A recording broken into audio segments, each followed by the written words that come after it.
진짜 지겹다. 어머니, 제가 매번 말씀드리는 것도 죄송한데요. 그만큼 말했으면 적당히 알아들으셔야죠. 받기 싫다는 뜻이잖아요. 그래도 이번에 대목 앞두고 정신없이 바쁜데 이거라도 두고 먹으라고 가져온 건데. 냄새나고 먹어도 오빠만 먹지. 그거 먹게 해주려면 다듬어서 줘야 되는데. 손끝에 비린내 배이면 감당 못해요. 지금도 비린내가 엄청 심한데 이거 상한 거 아니에요. 아니, 너는 무슨 말을 그렇게 하니? 제가 틀린 말 했어요? 비린내 나는 걸 비린내 난다고 하지. 그럼 뭐라 그래요? 이딴 거 줘도 안 먹어요. 새벽 공기는 여전히 차갑습니다. 시계는 5시를 막 넘겼을 뿐인데 67살 윤경숙 씨는 더 이상 잠을 잘 수 없었습니다. 그녀의 가슴에는 며칠 전 아들이 무심코 던진 말이 뿌리내리고 있었습니다. 엄마, 어릴 때 먹던 간장게장이 그리워요. 그 순간부터 그녀의 머릿속은 그 추억으로 가득 찼습니다. 사실 경숙 씨가 이렇게 마음을 쓰게 된 데는 이유가 있었습니다. 며칠 전부터 아들 부부의 관계가 예전 같지 않다는 것을 느끼고 있었거든요. 민준 씨가 식당 일로 바쁘다 보니 집에 늦게 들어오는 일이 많아졌고, 효진 씨는 네일 시합 확장 준비로 신경이 곤두서 있는 상황이었습니다. 민준아, 요즘 효진이랑 사이는 어떠니? 뭔가 서로 피곤해 보이던데. 괜찮아요, 엄마. 둘 다 일이 바빠서 그런 것 같아요. 효진이도 가게 확장하느라 스트레스가 많거든요. 그래도 서로 대화는 많이 해야지. 바쁘다고 소홀히 하면 안 돼. 네, 알고 있어요. 그런데 엄마, 정말 어릴 때 먹던 간장게장이 그리워요. 요즘 입맛도 없고 해서. 민준 씨의 말에서 경숙 씨는 단순한 그리움 이상의 것을 읽어냈습니다. 아들이 힘들어하고 있다는 것을, 그리고 가정에서 편안함을 찾지 못하고 있다는 것을 직감했거든요. 며칠 후 경숙 씨는 민준 씨의 식당에 들러 점심을 먹게 되었습니다. 평소보다 손님이 많아 바쁜 와중에도 민준 씨는 어머니를 위해 특별히 정성껏 음식을 준비해 주었죠. 민준아, 장사 잘 되는구나. 다행이야. 요즘 단골 손님들이 늘어서 감사해요. 그런데 엄마, 효진이가 요즘 좀 예민해져 있어요. 가게 확장 비용 때문에 스트레스가 많은 것 같더라고요. 그럴 수 있지. 사업하는 게 쉬운 일이 아니니까. 그래도 너희 둘이서 잘 의논해서 하렴. 네, 그런데 가끔은 제가 더 도움이 되었으면 하는 마음이 들어요. 아들의 말에서 경숙 씨는 미묘한 자책감을 느꼈습니다. 손가락 장애 때문에 자신감이 부족한 아들이 아내 앞에서도 위축감을 느끼는 것은 아닌지 걱정이 되었거든요. 그날 저녁 경숙 씨는 며느리 효진 씨에게 전화를 걸었습니다. 효진아, 나야, 요즘 어떻게 지내니? 아, 어머니 안녕하세요. 요즘 가게 일 때문에 정신이 없어요. 그래, 힘들겠구나. 그런데 민준이랑은 사이좋게 지내고 있지? 네, 물론이죠. 효진 씨의 대답은 예전만큼 따뜻하지 않았습니다. 뭔가 마음에 담아둔 것이 있는 듯한 목소리였죠. 어머니, 죄송한데 지금 손님이 와서 나중에 다시 전화드릴게요. 통화가 끊어진 후 경숙 씨는 왠지 모를 불안감을 느꼈습니다. 며느리의 목소리에서 예전의 다정함을 찾을 수 없었거든요. 며칠이 지나고 경숙 씨는 장을 보러 나갔다가 우연히 효진 씨의 네일샵 앞을 지나게 되었습니다. 유리창 너머로 보이는 효진 씨는 손님을 응대하며 밝게 웃고 있었지만 그 웃음이 어딘지 억지스러워 보였습니다. 효진이 저 아이가 요즘 많이 힘들어하는구나. 우리 민준이도 그렇고. 그때 경숙 씨의 머릿속에 아들의 말이 다시 떠올랐습니다. 어릴 때 먹던 간장게장이 그리워요. 단순한 음식에 대한 그리움이 아니라 따뜻했던 가족의 시간에 대한 그리움이었을 것이라는 생각이 들었습니다. 어린 민준이 밥을 3그릇씩 비우던 기억. 작은 손으로 게딱지를 붙잡고 입가에 간장을 묻히던 모습이 선명히 떠올랐습니다. 윤 씨는 마음속에서 뜨겁게 솟아오르는 그리움과 책임감을 느꼈습니다. 아이고, 내가 이럴 게 아니라 얼른 가서 장 봐야지. 아들을 위해 다시 정성을 쏟아야겠다는 결심이 자리 잡았습니다. 장바구니를 챙겨들고 서둘러 길을 나섭니다. 이른 시간임에도 시장은 이미 분주했습니다. 수산 코너에서 상인들이 내지르는 호객 소리가 사방에 울려 퍼졌습니다. 아저씨, 이거 꽃게 싱싱한 걸로 몇 마리 골라주세요. 그녀는 손끝으로 꽃게를 들고 무게를 재어보았습니다. 단단한 껍질에 힘차게 움직이는 다리를 보며 자신도 모르게 웃음이 흘렀습니다. 결국 묵직하고 알이 꽉 찬 꽃게 한 상자를 샀습니다. 집에 돌아온 경숙 씨는 곧바로 부엌으로 향했습니다. 대야에 소금을 풀어 꽃게를 깨끗이 씻고 양념장을 준비했습니다. 마늘과 생강, 대파, 청양고추를 가득 넣어 끓여낸 간장이 보글보글 끓었습니다. 향긋하고 짭조름한 냄새가 집안을 가득 메우자 그녀의 입가에 미소가 번졌습니다. 이 맛이지 민준이가 좋아할 거야. 경숙 씨는 중얼거리며 꽃게를 간장 속에 차곡차곡 담았습니다. 숙성이 되어야 제맛이 드는 간장게장은 그녀의 기다림과 사랑을 닮아 있었습니다. 며칠 후 드디어 간장게장이 완성되었습니다. 게딱지 사이사이에 윤기가 흐르고 투명한 살 속으로 간장이 깊이 스며들어 있었습니다. 경숙 씨는 유리병에 정갈하게 담아 보자기로 단단히 싸맸습니다.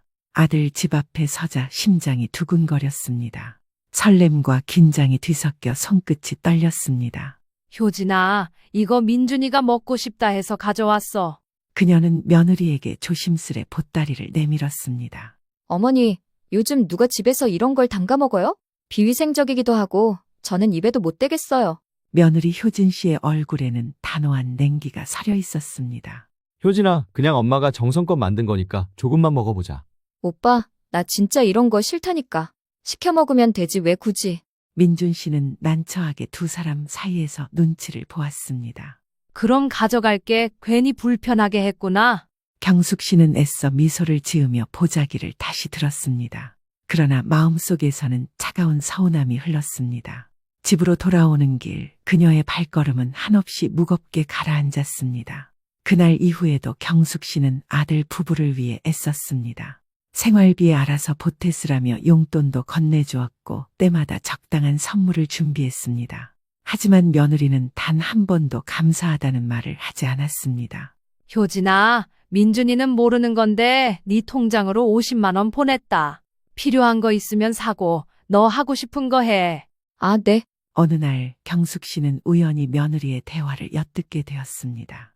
경숙 씨의 집으로 잘못 배송온 물건을 전달해주기 위해 아들의 집에 들렀던 날이었습니다. 물건을 잠시 내려놓고 며느리가 건네준 차를 한 잔 마시며 숨을 돌리고 있었습니다.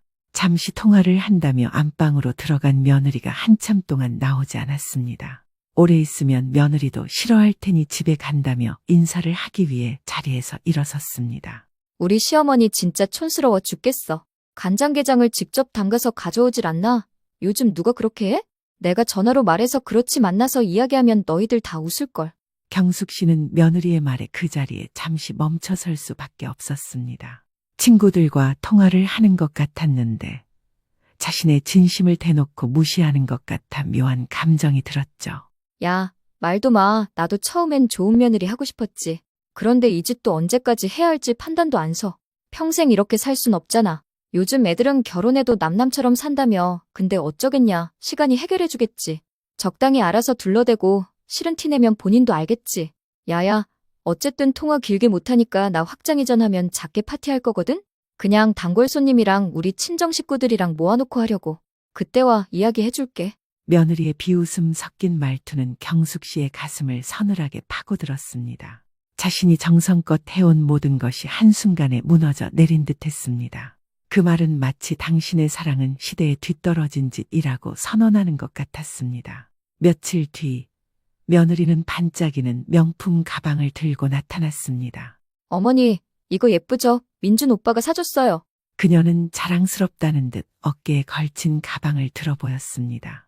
민준이가 사줬다고? 식당 일 힘들다던데 괜찮니? 남편이 그 정도도 못해주면 죽어라 내조해주는 아내가 서운하지 않겠어요? 그런가? 가방 예쁘네. 너랑 어울린다. 요즘 이런 건 비싼 것도 아니에요. 제 친구들은 더 비싼 것도 들고 다니는데 저니까 이 정도로 만족하는 거예요. 비교적 제가 씀씀이가 덜한 편이라서요. 효진 씨는 태연하게 말했습니다. 그러나 경숙 씨는 아들의 얼굴에서 지친 기색을 읽어냈습니다. 민준 씨의 손끝은 불안하게 떨렸고 눈가에는 깊은 주름이 드리워져 있었습니다. 그는 이미 아내의 씀씀이를 감당하느라 힘들어하고 있었습니다. 그 모습을 바라보는 경숙의 가슴은 저려왔습니다. 아들을 돕고 싶지만 며느리 앞에서는 아무 말도 할 수 없었습니다. 추석을 앞두고 경숙 씨는 다시 간장게장을 준비했습니다. 이번에는 꼭 아들이 맛을 보기를 바랐습니다. 게딱지 속에 스며든 간장처럼 그녀의 마음도 간절히 담겨 있었습니다. 민준아, 간장게장 좀 갖다 주려고. 곧 추석인데 가게가 바쁘다며 미리 갖다 주려 하는데 지금 가도 되니? 그럼요. 저도 조금 전에 퇴근했어요. 오셔도 돼요. 경숙 씨는 아들이 맛있게 먹는 모습을 상상하며 양손 가득 간장게장을 들고 아들네 집으로 갔습니다. 그러나 아들네 집 문을 열자 뜻밖의 광경이 펼쳐졌습니다. 효진의 친정어머니 이예순 씨가 거실에 앉아 있었습니다. 좀 전에 통화할 때까지만 해도 안사돈이 와 있다는 말을 듣지 못했습니다. 아이고, 사돈, 오랜만이네요. 근데 그 손에 든 보따리는 뭐래요? 또 무슨 음식을 싸들고 오신 거예요? 효진이가 싫어할 텐데. 대뜸 안부인사랍시고 건네는 사돈의 말이 무척이나 거슬렸습니다. 하지만 오랜만에 만나는 사돈에게 기분 나쁜 티를 낼 순 없었습니다. 경숙 씨는 애써 웃음 지으며 대답했습니다. 민준이가 먹고 싶다 해서요. 정성으로 가져왔습니다. 어머니가 이렇게 나서면 제가 무능해 보이잖아요. 남들이 보면 음식도 못해서 맨날 시어머니가 조공해주는구나 한다고요. 이제 그만 좀 하세요. 조공이라니. 난 그런 뜻으로 가져온 게 아니야. 민준이가 좋아하는 반찬이긴 하지만 너도 지난번에 잘 먹길래 넉넉히 해온 거야. 그런 걸 다 떠나서 남들이 보기에 좀 그렇다고요. 며느리의 목소리는 냉정하고 단호했습니다.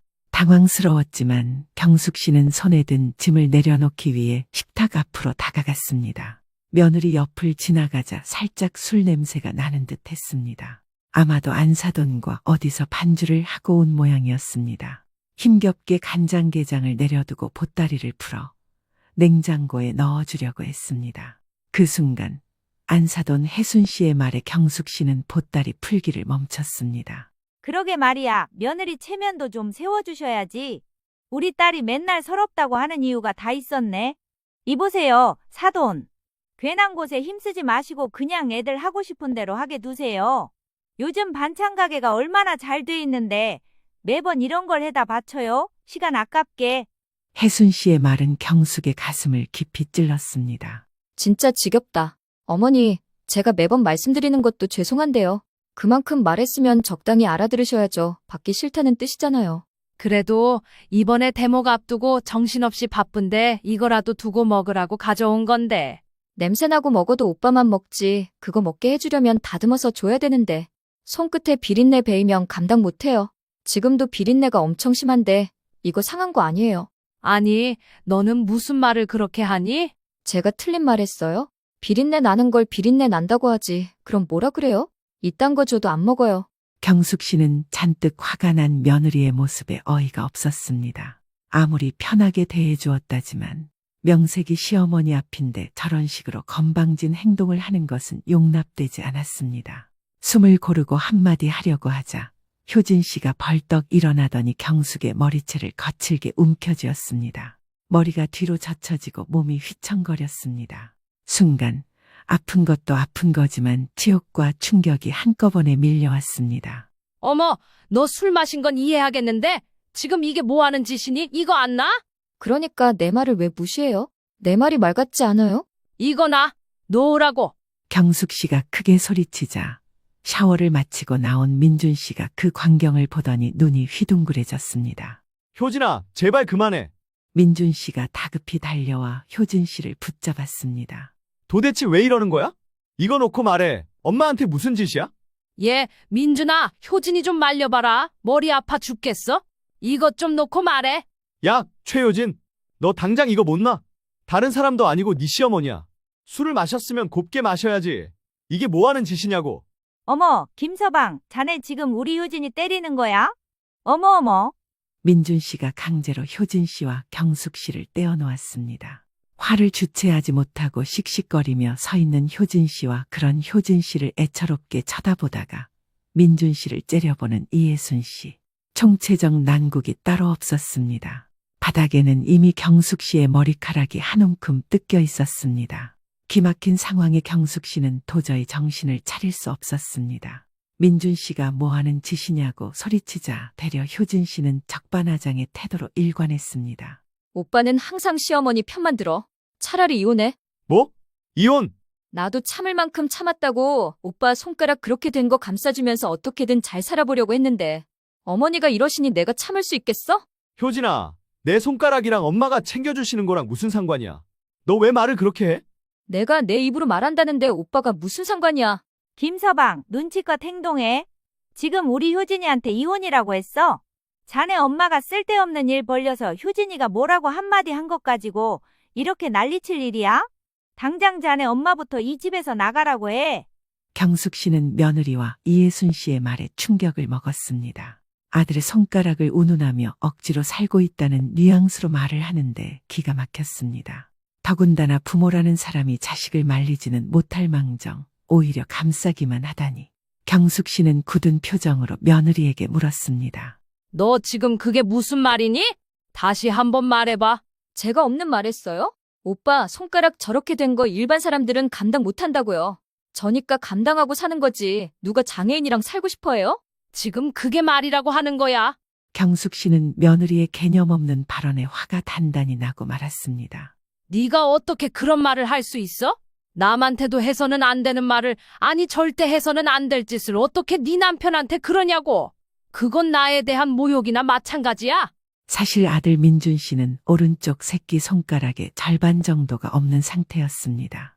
저녁을 앞둔 시점에 부대에서 폭발 사고가 났고 급히 병원으로 이송되어 큰 수술을 몇 차례 받아야 할 정도로 상태가 심각했었거든요. 몸 군데군데 파편이 박혔고 그중 오른손의 부상이 특히 심각했는데 여러 번의 수술에도 불구하고 결국 손가락을 잃고 만 것이었죠. 경숙 씨는 식당에서 일을 하다 연락을 받고 급히 달려가 처참한 아들의 몰골을 발견했던 그 순간을 아직도 잊지 못하고 있었습니다. 그런 아들이 기적적으로 회복해 재활 훈련을 열심히 받았고 장애를 가졌다는 이유로 번번이 취업에 실패하자 선택한 일이 정육식당을 차린 것이었습니다. 손을 쓰는 일이라 처음에는 실수도 많이 했고 혹시 모를 사고가 일어날까 노심초사했던 경숙 씨였습니다. 그런 아픔을 갖고 있는 두 사람에게 효진 씨의 말은 가슴을 후벼 파고도 남는 짓이었습니다. 너 처음에 우리 집에 인사 올 때 뭐라고 그랬어? 그런 건 문제도 안 된다고 하지 않았어? 지금 술 먹어서 취해서 하는 말이면 차라리 헛소리라 생각할게. 그런 거니? 무슨 소리예요? 내가 지금 얼마나 많이 마셨다고 사리 분별은 할 수 있거든요. 어디서 이상한 사람 취급이야. 내가 없는 말 한 것도 아닌데 뭘 그렇게 따져 물어요? 막말로 손가락 병신 아니냐고요. 장애인 등록하면 나오는 보조금? 수당?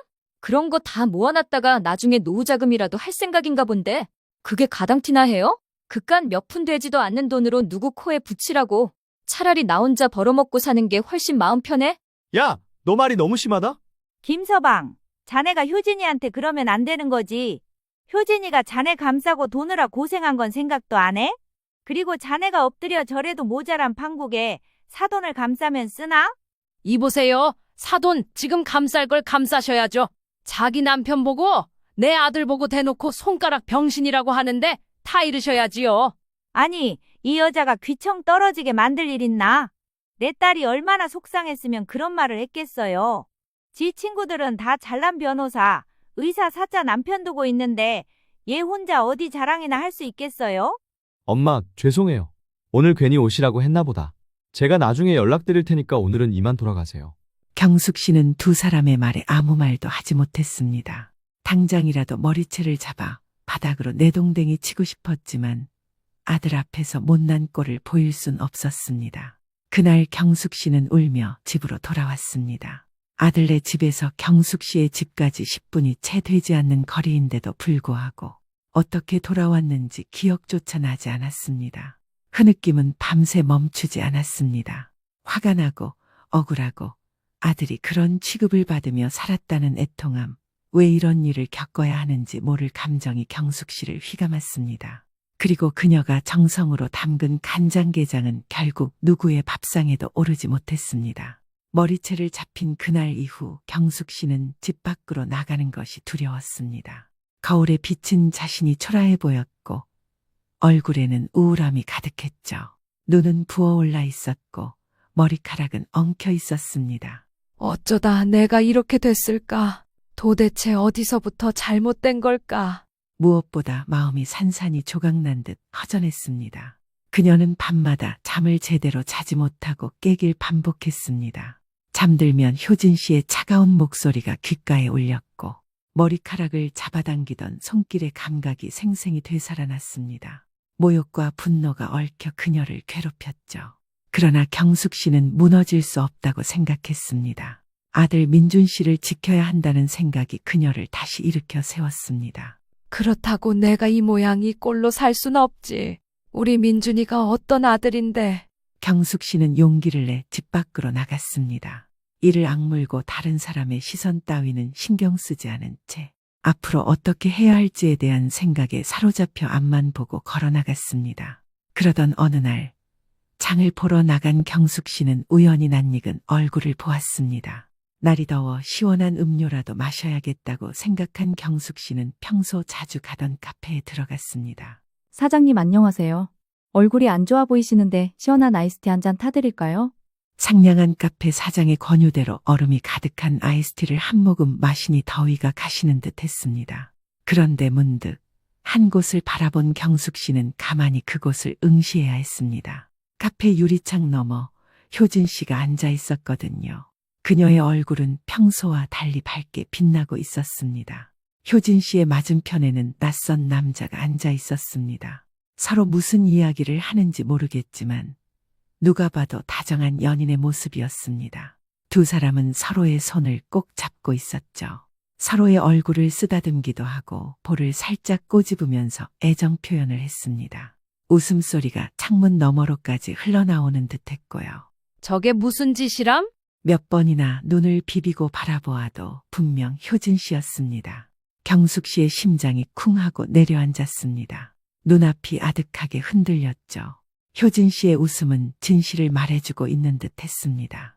아, 지금 바람 피우는? 그제서야 경숙 씨는 효진 씨의 모든 행동을 의심하기 시작했습니다. 어엿한 가정이 있는 유부녀임에도 불구하고 모두를 속이고 가정을 배신했기 때문입니다. 경숙 씨는 분노로 몸이 떨렸습니다. 그러나 곧 심호흡을 하며 마음을 다잡았습니다. 지금 당장 뛰어들어가면 아무 의미 없다. 확실한 증거가 필요해. 어떻게 저런 짓을 할 수 있지? 그것도 동네 안에서. 여러모로 기가 막히네, 진짜. 그녀는 떨리는 손으로 휴대폰을 꺼내 사진을 찍었습니다. 셔터 소리와 함께 두 사람의 웃음은 영원히 기록되었습니다. 집으로 돌아온 경숙 씨는 밤새 뒤척였습니다. 사진 속 효진 씨의 웃음이 눈앞을 가득 메웠습니다. 배신감에 눈물이 터져 나왔다가 이내 분노로 바뀌었습니다. 아들이 처음 며느리를 데려왔을 때 예쁘고 참했던 모습이 기억났습니다. 진실된 마음으로 서로를 섬기며 행복하게 살겠다는 다짐이 경숙 씨가 결혼을 허락한 결정적인 계기였거든요. 하지만 그 말이 무색하게도 효진 씨는 다른 남자와 바람을 피우고 있었습니다. 이어 신메뉴로 나온 디저트를 먹어보라며 카페 사장이 다가왔습니다. 얼굴이 파랗게 질린 경숙 씨를 보고 무슨 일 있는 거 아니냐며 몇 번씩이나 되물었습니다. 그제서야 경숙 씨는 정신을 차리고 눈앞에 놓인 디저트를 바라보았습니다. 대놓고 자신의 며느리인데 바람을 피우는 것 같다는 말을 할 수 없던 경숙 씨는 내색하지 못하고 서로의 안부를 물으며 몇 마디 대화를 나누었습니다. 카페를 나와 집으로 돌아오는 길도 그저 발걸음이 무겁기만 했습니다. 밤새 어떻게 해야 할까 고민에 휩싸이던 경숙 씨는 날이 밝자마자 탐정 사무실을 찾았습니다. 탐정 사무실 문 앞에서 경숙 씨는 한참을 망설였습니다. 정말 이렇게까지 해야 하는 걸까? 혹시 자신이 너무 과한 것은 아닐까 하는 생각이 계속 들었거든요. 하지만 며느리의 차가운 시선과 모욕적인 말들이 떠오르자 다시 결심을 굳혔습니다. 시장 골목 한켠에 있는 낡은 간판이 걸린 작은 사무실 문을 열자 중년의 남자가 앉아 있었습니다. 저 조사를 부탁드리고 싶습니다. 경숙 씨는 숨을 고르며 사정을 설명했습니다. 효진 씨의 일거수일투족을 기록해 달라는 부탁은 결코 쉬운 결정이 아니었습니다. 내 아들을 더 이상 속게 두지 않을 거예요. 제가 말씀드린 걸 믿으실지는 모르겠지만 저한테는 정말 간절한 일이거든요. 아들이 더 이상 상처를 받지 않았으면 합니다. 그녀의 눈빛은 굳게 결심한 사람만의 냉철함을 띠고 있었습니다. 그리고 조사 기간 동안 경숙 씨는 잠을 제대로 이루지 못했습니다. 혹시 탐정이 연락을 해올까봐 휴대폰을 손에서 놓지 못했고 밤마다 뒤척이며 불안에 떨어야 했죠. 가끔은 내가 너무 심한 건 아닐까 하는 죄책감이 들기도 했지만 아들이 당하는 모욕을 생각하면 다시 마음이 단단해졌습니다. 일주일이 지났을 때쯤 탐정으로부터 중간 보고를 받았습니다. 며느님이 정말 수상한 행동을 하고 있습니다. 확실한 증거를 잡는데 며칠 더 걸릴 것 같습니다. 그 말을 들은 순간 경숙 씨는 가슴이 철렁 내려앉았습니다. 한편으론 자신의 의심이 맞았다는 안도감이, 다른 한편으론 아들이 받을 충격을 생각해 마음이 무거웠죠. 2주 정도의 시간이 흐른 후 다시 탐정 사무실을 찾았습니다. 조사가 끝났다는 연락을 받고 한달음에 달려갔죠. 탐정이 건넨 봉투 속에는 수십 장의 사진이 들어 있었습니다. 효진이 남자와 호텔로 들어가는 모습, 다정이 팔짱을 끼고 거리를 걷는 모습, 여행지에서 찍은 사진까지 있었습니다. 모든 것이 변명의 여지를 남기지 않았습니다. 사모님이 의뢰하신 분을 면밀히 조사한 결과 사진 속 두 사람이 불륜 관계임을 알아냈습니다. 상대방도 어엿한 가장이더라고요. 녹음 파일을 타이핑한 자료에 보시면 우리가 처음 만난 날이라며 말하는 부분 보이시죠? 시기 유추를 할 수 있는데 대략 1년 전쯤인 것 같네요. 경숙 씨는 사진을 한 장 한 장 넘기며 손을 부들부들 떨었습니다. 눈물이 솟구쳤다가 이내 분노로 바뀌었습니다. 이제 끝이다. 더는 참지 않겠어. 그녀는 속으로 다짐했습니다. 그래도 당분간은 이 모든 사실을 숨기고 있을 예정이었습니다. 적당한 때 모두가 모인 자리에서 터뜨릴 예정이었거든요. 며칠 후 효진 씨의 네일샵에서 특별한 모임이 열렸습니다. 얼마 전까지 운영하던 네일샵을 확장 이전을 했다며 공식 오픈을 하기 전 간단히 축하하는 자리를 갖고 싶다고 했거든요. 머리채를 붙잡히기 전 우연히 들었던 내용이었습니다. 경숙 씨를 초대했던 건 아니었지만 분명히 친정 식구들이 올 것이라는 것을 알았기에 어떻게 되겠지 하는 생각으로 가게로 갔던 겁니다. 몇몇의 단골 고객들과 효진 씨의 친정 식구들이 한자리에 모여 있었습니다. 케이터링 음식들이 간단하게 진열되어 있었고 음악도 틀어놓으며 전체적으로 신나는 분위기가 연출되었습니다. 가게 문 앞에서 경숙 씨는 크게 심호흡을 한 뒤 당당히 문을 열고 네일샵 안으로 들어섰습니다. 문에 달린 종이 부딪혀 소리가 나니 가게 안에 있던 사람들 모두가 경숙 씨를 쳐다보았습니다. 어머니, 여기 어떻게? 효진 씨는 당황스러운 표정을 지었습니다. 오늘은 꼭 해야 할 이야기가 있어서 왔다. 따로 초대한 건 아니지만 이때쯤 파티한다고 들었던 것 같아서 와봤어. 마침 사돈들도 다 계시니 다행이네. 경숙 씨는 침착하게 대답했습니다. 그녀는 가방에서 두툼한 봉투를 꺼내 테이블 위에 올렸습니다.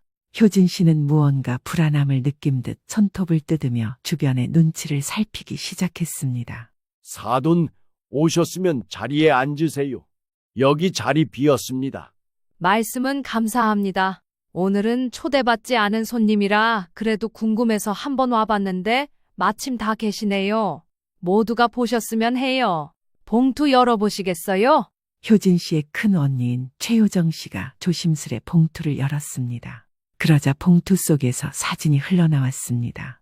효진 씨와 남자의 불륜 현장이 선명히 드러나 있었죠.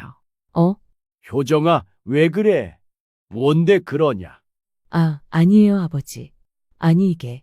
효정 씨는 얼굴이 새하얘지면서 효진 씨와 사진을 번갈아 보았고 보통 일이 아니라는 것을 알아챘는지 순간 방 안은 정적에 휩싸였습니다. 효진아, 이게 뭐야? 큰언니 효정 씨의 얼굴이 황당함과 분노로 일그러졌습니다. 네가 이런 짓을 했다는 게 믿어지지 않아. 아, 뭔데 그래? 네가 네 입으로 말해봐. 이게 도대체 무슨 상황인지 설명이 필요해. 그 말에 사돈 최민식 씨가 효정 씨의 곁으로 다가와 손에 든 사진들을 낚아챘습니다. 가만히 사진을 넘겨보던 민식 씨는 크게 한숨을 내쉬었죠. 자신의 남편도 사진을 보며 탄식까지 하니 안사돈 이혜순 씨가 상당히 궁금한 눈치로 테이블 가까이 다가왔습니다. 그리고 이윽고 진실을 알게 된 이혜순 씨는 인정할 수 없다는 듯 중얼거리기 시작했죠. 말도 안 돼. 우리 효진이가 그럴 리 없어. 이혜순 씨는 애써 현실을 부정하며 고개를 저었지만 손은 떨리고 있었습니다. 이런 집안 망신이 따로 없네. 너 이게 무슨 짓이냐?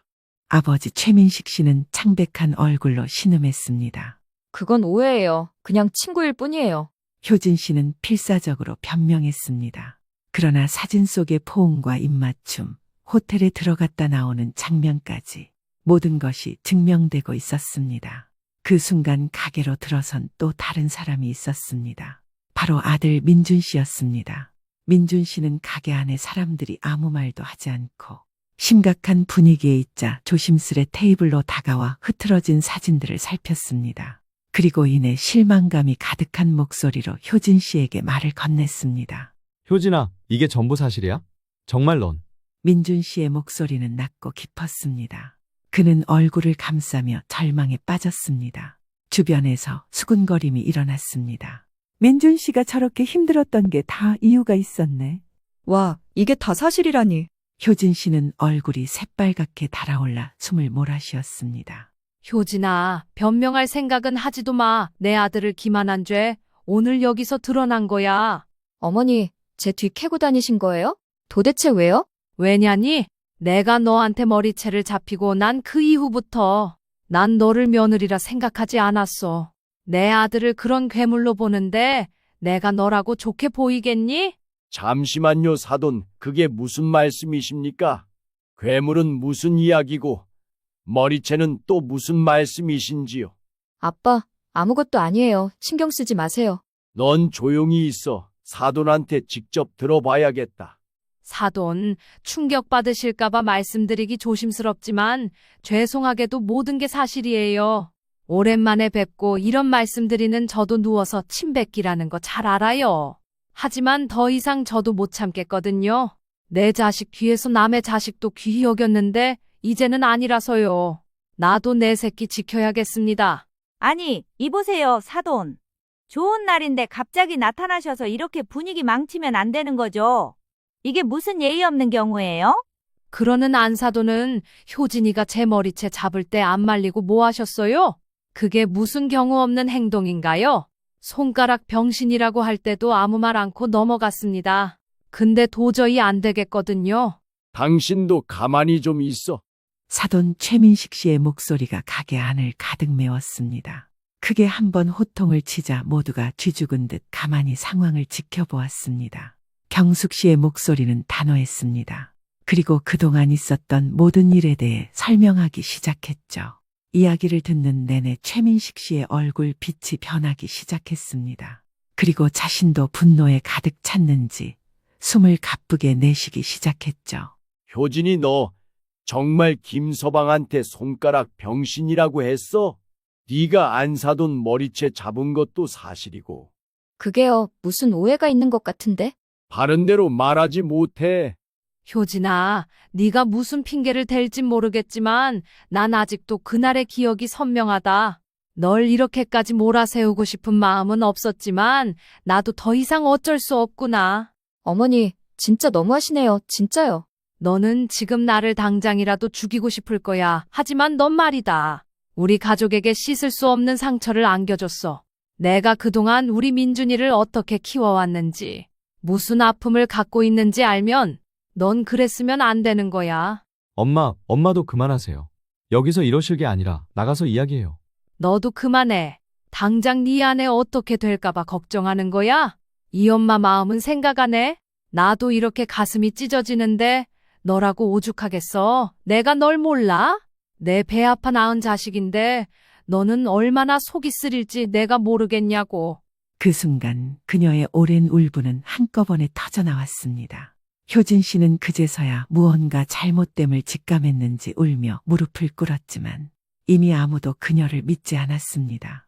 기막힌 상황에 모두가 패닉에 빠졌고 가족을 제외한 손님들은 한두 명씩 가게를 빠져나갔습니다. 언니 효정 씨는 무릎 꿇고 앉아있는 효진 씨의 뺨을 거세게 내리쳤습니다.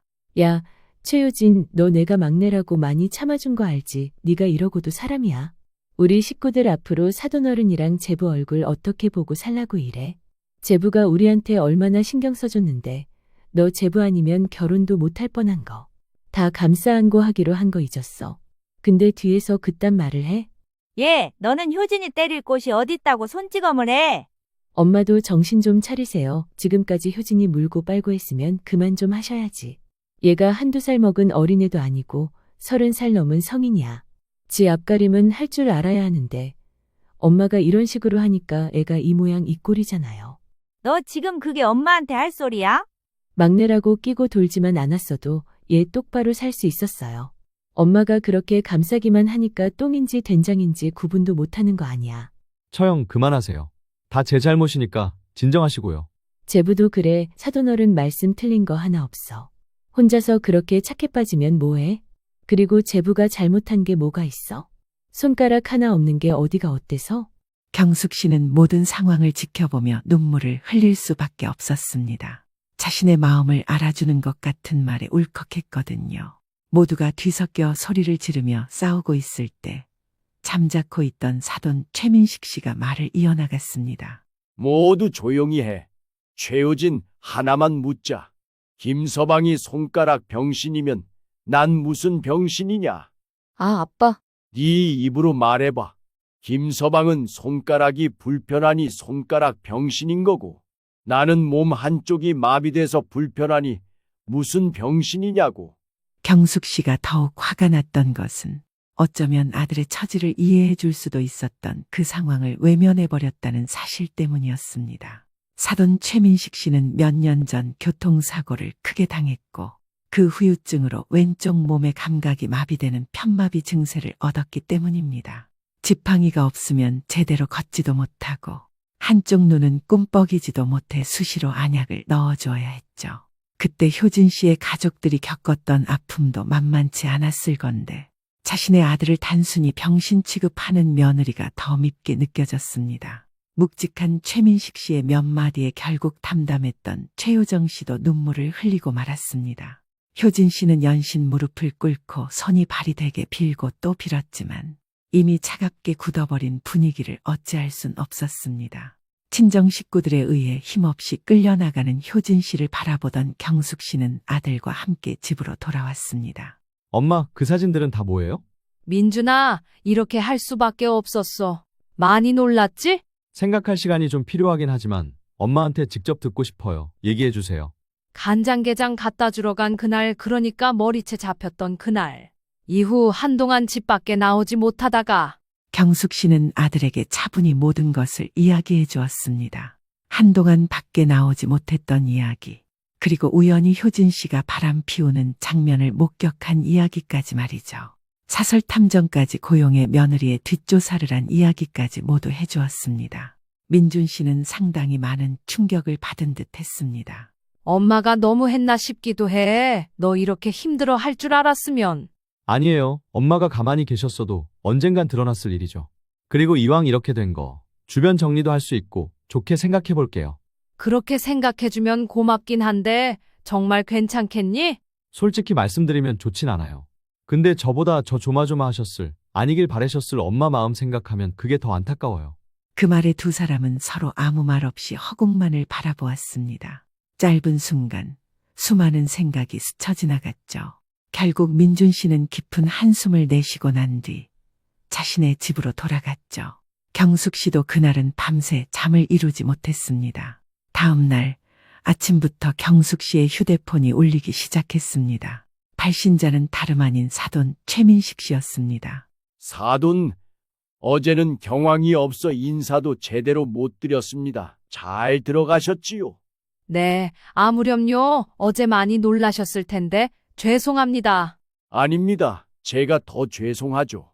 자식이라고 몇 없는 거 교육을 제대로 못 시켜서. 그래서 말인데 좀 뵙고 다시 이야기를 나누고 싶습니다. 네, 좋아요. 어디서 뵐까요? 경숙 씨는 점심이 조금 지난 오후 시내의 한 카페에서 사돈 최민식 씨를 만났습니다. 효진 씨의 큰언니 효정 씨도 함께 자리에 나왔죠. 효정 씨가 꾸벅 인사를 하고 난 뒤 경숙 씨도 자리에 앉았습니다. 마주하는 세 사람 사이에 미묘한 공기가 흘렀지만 이내 최민식 씨가 먼저 말을 꺼냈습니다. 김서방이 선택할 일이지만 이대로 애들을 두는 건 못할 짓인 듯 싶습니다. 사돈, 그 말씀은? 김서방이랑 오전에 만나서 이야기 좀 하고 왔습니다.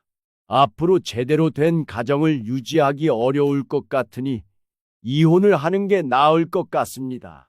물론 김서방이 하지 않겠다면 그 뜻에 따라줄 생각이지만 정말 사돈께 면목이 없습니다. 경숙 씨는 마음 한 구석이 아려왔습니다. 자식이 잘못했다는 이유로 부모가 대신 치러야 하는 심적 고통이 얼마나 큰지 알 것만 같았거든요. 저는 민준이가 결정하는 대로 따를 겁니다. 아직 이야기를 들어보지 못했어요. 제가 자식 교육을 제대로 시키지 못한 탓입니다. 몸이 이렇게 돼버린 이후로 가족들한테 미안한 마음만 앞섰지. 모두가 제 불찰입니다. 사돈, 그런 말씀 마세요. 그 누구의 탓도 아니니까요. 사실 믿고 싶지 않았습니다. 제 자식이 그런 짓을 하고 다녔다는 게 믿기지도 않았고요. 그리고 무엇보다 화가 났던 건 김서방에게 그리고 사돈께 씻을 수 없는 상처를 안겨드렸다는 점이에요. 제 인생도 온전치 않은데 자식마저 그리고 다른 사람에게까지 피해를 끼쳤다는 사실이 용납이 안 되더라고요. 몇 번이나 같은 말을 반복하는 것 같지만 정말 죄송합니다. 경숙 씨는 진심 어린 최민식 씨의 말에 죄책감마저 들었습니다. 자신이 조금만 참아볼 걸 하는 마음도 있었죠. 하지만 이미 이렇게 된 이상 어떻게든 결판을 내야 했습니다. 이혼을 하고 말고는 애들이 결정할 문제라고 봐요. 더 이상 저희들끼리 이혼 문제를 운운하는 건 의미가 없을 듯 합니다. 사돈 어른, 제가 한 말씀만 드려도 될까요? 네, 효정 씨도 마음고생이 심했죠? 아니에요. 제가 뭐 한 게 있다고요. 사돈께 말씀드리고 싶은데 핑계는 아니지만요. 우리 효진이가 저랑 나이 차이가 많이 나다 보니 제가 신경을 많이 못 썼어요. 아버지가 계속 죄송하다고 하는데 오히려 가까이에서 돌봐주지 못한 제 잘못이 더 큽니다. 원래 그런 애가 아닌데 어쩌다 그렇게 변한 건지 알 수 없지만 이 자리를 빌어 다시 한번 진심으로 사죄드리고 싶어요. 정말 죄송합니다.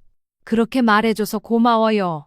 차후 일은 애들한테 맡기기로 하고 사돈 모시고 조심히 들어가요. 나도 이만 일어날게요. 사돈들과 헤어지고 난 뒤 집으로 돌아온 경숙 씨는 아들 민준 씨에게 전화를 걸었습니다. 시간 되면 집으로 좀 와라. 할 말 있어. 물어볼 것도 있고. 저녁 시간이 되자 민준 씨가 집으로 왔습니다. 그 사이 더 마른 것 같고 초췌해진 모습으로 말이죠. 경숙 씨는 단도직입적으로 물었습니다. 오늘 사돈 만나고 왔다. 네 생각은 어떠니? 생각해보고 말 것도 없어요. 효진이랑 저 이혼하겠습니다. 엄마한테 그런 상처 주는 사람, 그리고 저를 그렇게밖에 안 보는 사람이랑은 더 이상 살 자신도 이유도 없어요. 그래, 네 생각이 그렇다면 그런 거겠지. 모든 진실이 드러난 후 민준 씨는 결국 이혼을 결심했습니다. 효진 씨와 이혼 이야기를 했는지 두 사람 사이에 불꽃이 튀는 것 같았죠. 바람까지 피우고 있었지만 막상 이혼을 하겠다니 반대의 뜻을 밝힌 효진 씨. 급기야 경숙 씨의 집까지 찾아와 행패를 부리기 시작했습니다. 어머니, 문 좀 열어보세요. 제가 할 말이 있다니까요? 너랑 더 이상 할 말 없다니까? 넌 그날 이후로 내 며느리가 아니야. 아니, 문을 열어야 무슨 대화라도 할 거 아니에요. 제가 이혼을 왜 당해야 해요? 같이 살아준 정이 있는데 아무리 그래도 이건 아니지. 네가 사람이면 그런 말 자체를 했으면 안 됐던 거야. 시끄러우니까 경찰 부르기 전에 당장 사라져. 젠장, 그럼 나더러 어쩌라는 거야? 몇 번이고 찾아와 대화를 하자며 난동을 부리던 효진 씨는 결국 경찰에 의해 연행되어 쫓겨나더니 그 뒤로 찾아오진 않았습니다. 그리고 몇 개월의 시간이 흐른 뒤 소송까지 진행된 끝에 이혼이 성사되었죠. 법원을 나서는 순간 민준 씨의 어깨도 무겁게 내려앉았다가 곧 홀가분해졌습니다. 물론 처음에는 겪지 않아도 될 아픔과 상처로 인해 술에 의지하며 괴로운 나날을 보냈습니다. 이혼이 확정된 후 한 달간 민준 씨는 거의 매일 밤 술에 취해 집에 돌아왔습니다. 식당 문을 일찍 닫고 혼자 술집을 전전하며 하루하루를 버텨나갔죠. 어떤 날은 새벽 3시가 넘어서야 비틀거리며 집에 들어왔고 어떤 날은 아예 들어오지 않기도 했습니다. 경숙 씨는 그런 아들을 바라보며 가슴이 찢어지는 듯했습니다. 민준아, 이러면 안 돼. 몸 망가져. 엄마, 저 좀 내버려 두세요. 지금은 이렇게라도 해야 견딜 수 있어요. 민준아, 언제까지 이럴 거니?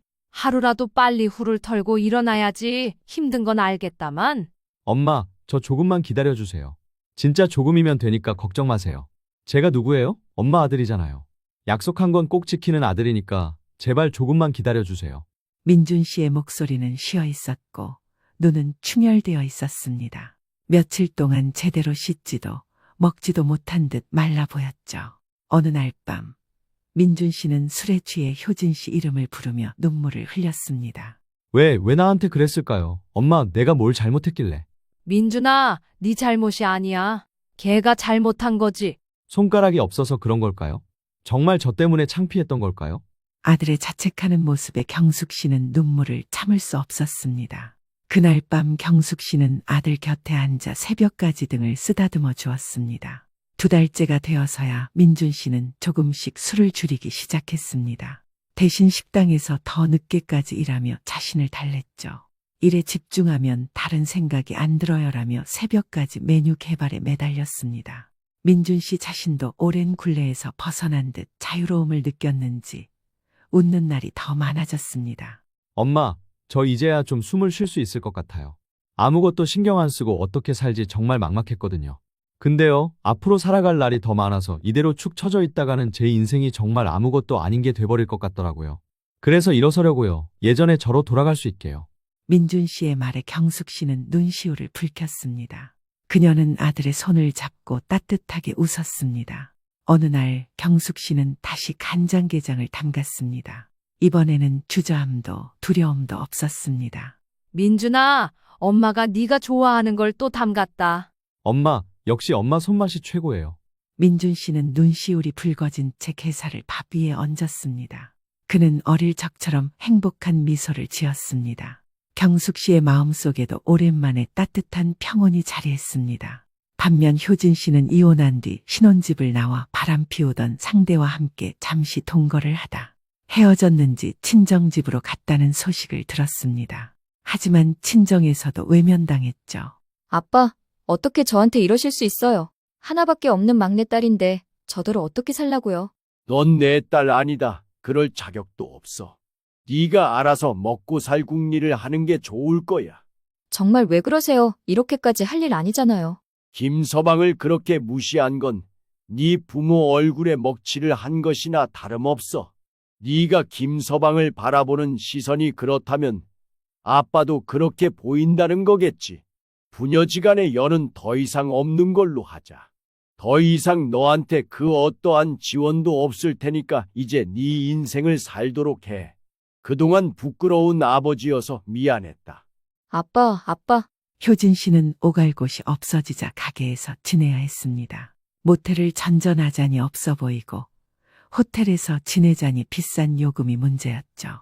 결국 자신을 돌보는 일도 주변을 돌보는 일과도 거리가 멀어져 갔습니다. 지나가면서 한두 사람이라도 시술을 받고 갔는데 예약하는 손님도 눈에 띄게 줄어들고 그나마 찾아오던 사람도 없었습니다. 네일샵을 홍보하던 SNS에 이벤트를 한다고 글을 올려보아도 별다른 반응이 없었습니다. 그러던 어느 날 가게 앞을 청소하다 잠시 쉬는데 우연히 지나가는 사람들의 말을 듣게 되었습니다. 야, 너 그 소식 들었어? 나 아는 언니가 그러는데 여기 네일샵 사장님이 그렇게 유명하대. 남편 버리고 바람 피우다가 들켜서 끌려나갔다잖아. 이런 데서 네일 받다가 부정 탈 것 같아. 효진 씨는 자신에 대한 소문이 동네에 퍼지도 있다는 사실을 알았습니다. 애써 괜찮은 척, 모른 척 일관에도 들려오는 이야기를 막을 순 없었죠. 급기야 신경질적으로 변한 효진 씨는 지나가는 사람들이 가게를 바라보며 이야기를 하면 자신에 대한 험담을 한다고 생각해 괜히 버럭 성질을 내기도 했습니다. 그날 이후 결국 네일샵도 효진 씨에 대한 소문으로 단골이 끊겨 문을 닫게 되었죠. 외적인 모습만 보다가 그 모든 상황을 지켜보던 사람들이 있었으니 소문이 금방 퍼졌던 겁니다. 그녀의 허영심으로 쌓아 올린 삶은 산산이 부서지고 말았습니다. 이도저도 상황이 나아지지 않자 급기야 민준 씨와 경숙 씨를 찾아왔습니다. 어머니, 민준 씨, 제발 저 좀 도와주세요. 백화점에 다녀온 민준 씨와 경숙 씨는 집 앞에 서 있는 효진 씨의 모습을 보고 경악했습니다. 몰라보게 초췌해진 얼굴, 허름한 행색이 이전에 알던 모습이 아니었거든요. 효진아, 네가 여긴 어쩐 일이야? 우리 이제 다시는 볼 일 없을 줄 알았는데. 정말 미안한데 민준 씨, 내 얘기 좀 들어주면 안 될까? 이미 끝난 사이에 무슨 도움이야. 너랑 나는 이제 남남이라고 별 볼 일 없는 사이. 단호한 민준 씨의 모습에 경숙 씨는 아무 내색도 할 수 없었습니다. 하지만 이런 식으로 서로 마주하고 싶지는 않았습니다. 더 이상 집안에 드릴 이유는 없었지만 이렇게 된 이상 무슨 일인지 이야기라도 들어보고 싶었습니다. 사과를 하던 부탁을 하던 효진 씨의 말을 들어보고 싶었거든요. 집 안으로 들어선 효진 씨는 두 사람의 눈치를 살펴야 했습니다. 그리고는 자신의 처지에 대해 이야기했습니다. 결국엔 오갈 곳이 없으니 다시 걷어달라 뭐 그런 소리야? 내가 왜 그래야 하지? 같이 살자는 말이 아니야. 그냥 미안하다고 말하고 싶었어. 어머니한테도요. 진작에 그랬으면 좋았을걸. 서로 보지 않아도 될 모습까지 보게 됐잖니. 사돈이 무슨 결정을 하셨든 네가 알아서 살아가야 해. 앞으로 두 번 다시는 찾아뵙는 일 없을 거예요. 그냥 마지막이다 생각하고 인사 왔다 생각해 주세요. 정말 죄송해요. 그리고 감사했습니다. 경숙 씨는 며느리의 이야기를 듣고 괜시리 마음 한켠이 울컥했습니다. 진작에 서로 사과하고 풀었으면 좋았을 것을 진지한 대화를 한번 해보기라도 할 걸 싶었죠. 하지만 이제 와서 시간을 되돌릴 수 없는 일이었기에 경숙 씨는 그만 효진 씨를 보내주기로 했습니다. 더 이상 마주하기 싫다며 방으로 먼저 들어가 버린 민준 씨를 뒤로하고 경숙 씨는 안방에서 5만 원짜리 몇 장을 꺼내 봉투에 담아 효진 씨에게 건네주었습니다. 봉투를 받아든 효진 씨는 고개를 절레절레 흔들며 거절 의사를 내비쳤죠. 어머니, 제가 어떻게 이런 걸 받아요? 안 주셔도 돼요. 너 이뻐서 주는 거 아니고 불쌍해서 도와주는 거 아니야. 그럼 이걸 저한테 왜 주세요? 저 더 비참해지라고 그러시는 거죠? 눈물을 흘리며 손을 덜덜 떨며 고개를 푹 숙인 효진 씨에게 경숙 씨가 말했습니다. 너에 대한 연민으로 이러는 게 아니야. 너에 대한 마지막 배려라고 생각해라. 미운 정이라도 남는 법이니까. 그래도 한때 내 며느리였으니 최소한의 도리를 하려는 거야. 앞으로 어떻게 살아가든 신경 쓰지 않을 거야. 사돈이 말씀하신 것처럼 너도 생각하고 혼자 살아갈 수 있는 힘이 있으니 어떻게든 살아봐. 죽고 싶을 정도로 힘이 들거든 소리를 지르던 뭘 하던 극복해. 이게 내가 해줄 수 있는 마지막 조언이야. 효진 씨는 경숙 씨의 말을 듣고 고맙다 말하고는 집을 나섰습니다. 그녀는 최소한의 도움을 건네며 인간적인 선을 지켜냈습니다. 앞으로 어디서 마주할지, 서로 어떻게 지내는지 소식조차 모르고 살겠죠.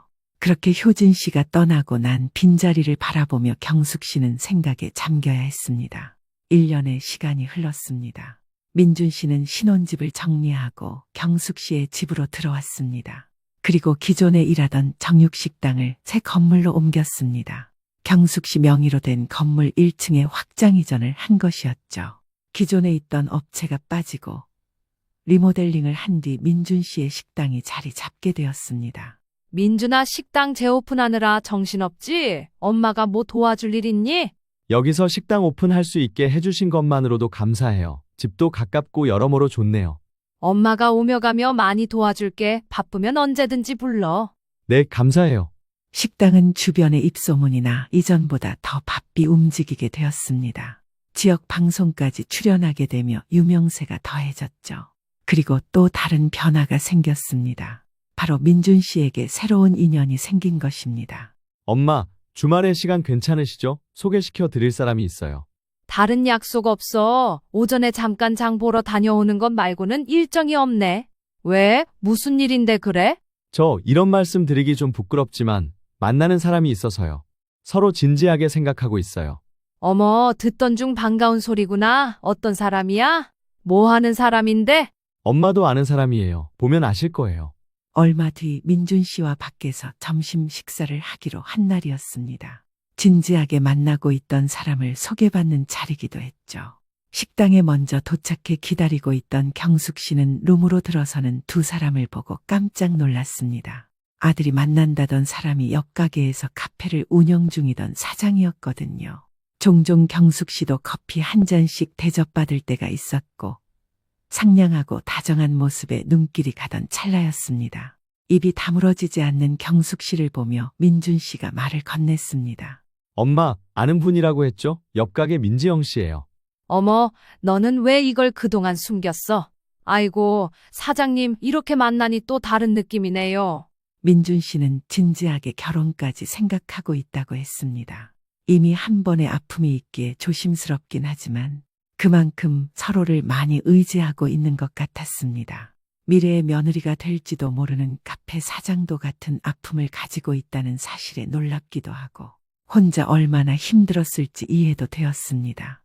경숙 씨는 두 사람을 응원해 주기로 했습니다. 이번에는 진심으로 서로를 아끼고 존중하는 사이인 듯 싶었죠.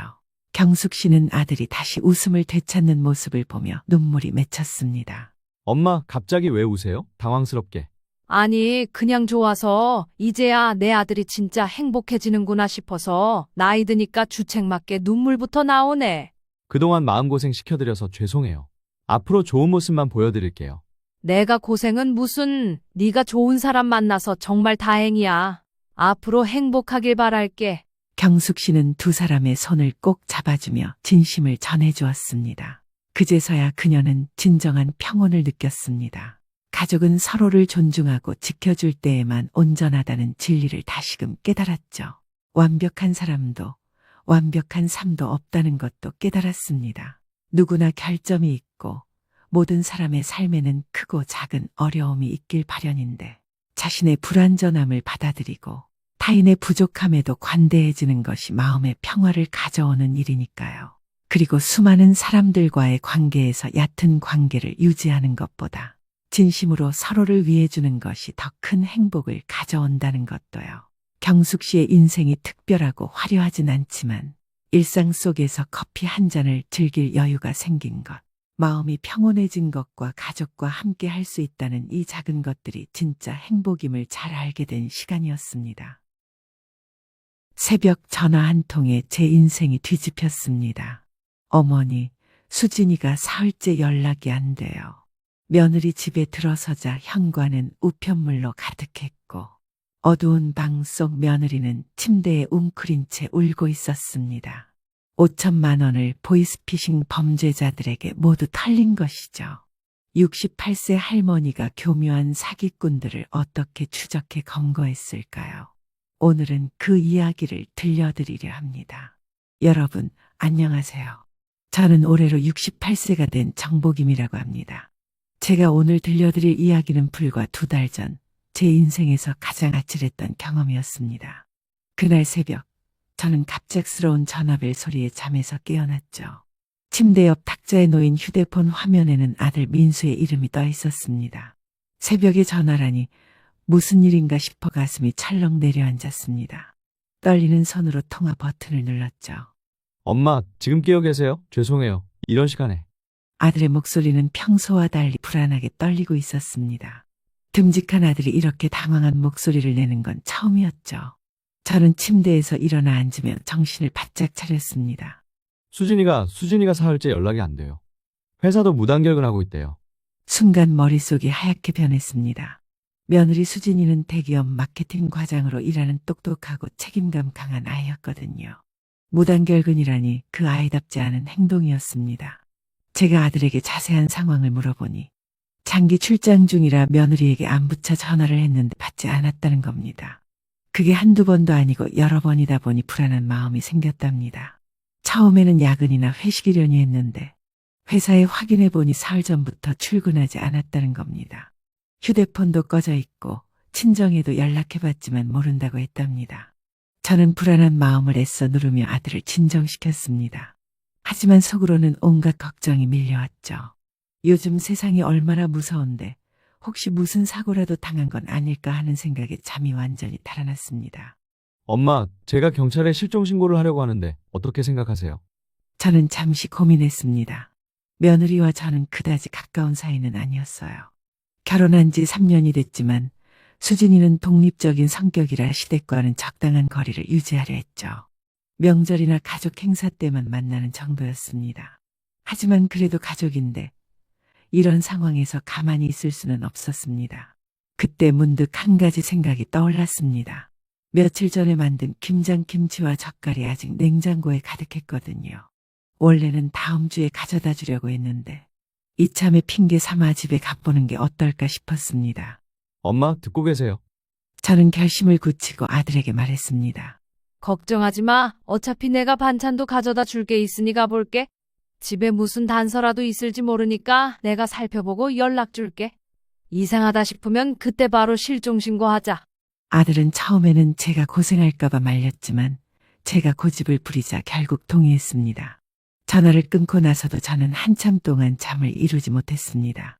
창밖은 아직 캄캄했고 시계는 새벽 5시를 가리키고 있었죠. 며느리에게 무슨 일이 생긴 걸까요? 평소에 그렇게 철두철미한 아이가 왜 갑자기 연락이 두절된 걸까요? 불안한 마음에 가슴이 쿵쾅거렸습니다. 아침 일찍 김치통과 반찬통을 가득 담은 카트를 끌고 아들 부부가 사는 아파트에 도착했습니다. 주차장에 들어서자마자 뭔가 이상한 기운이 느껴졌죠.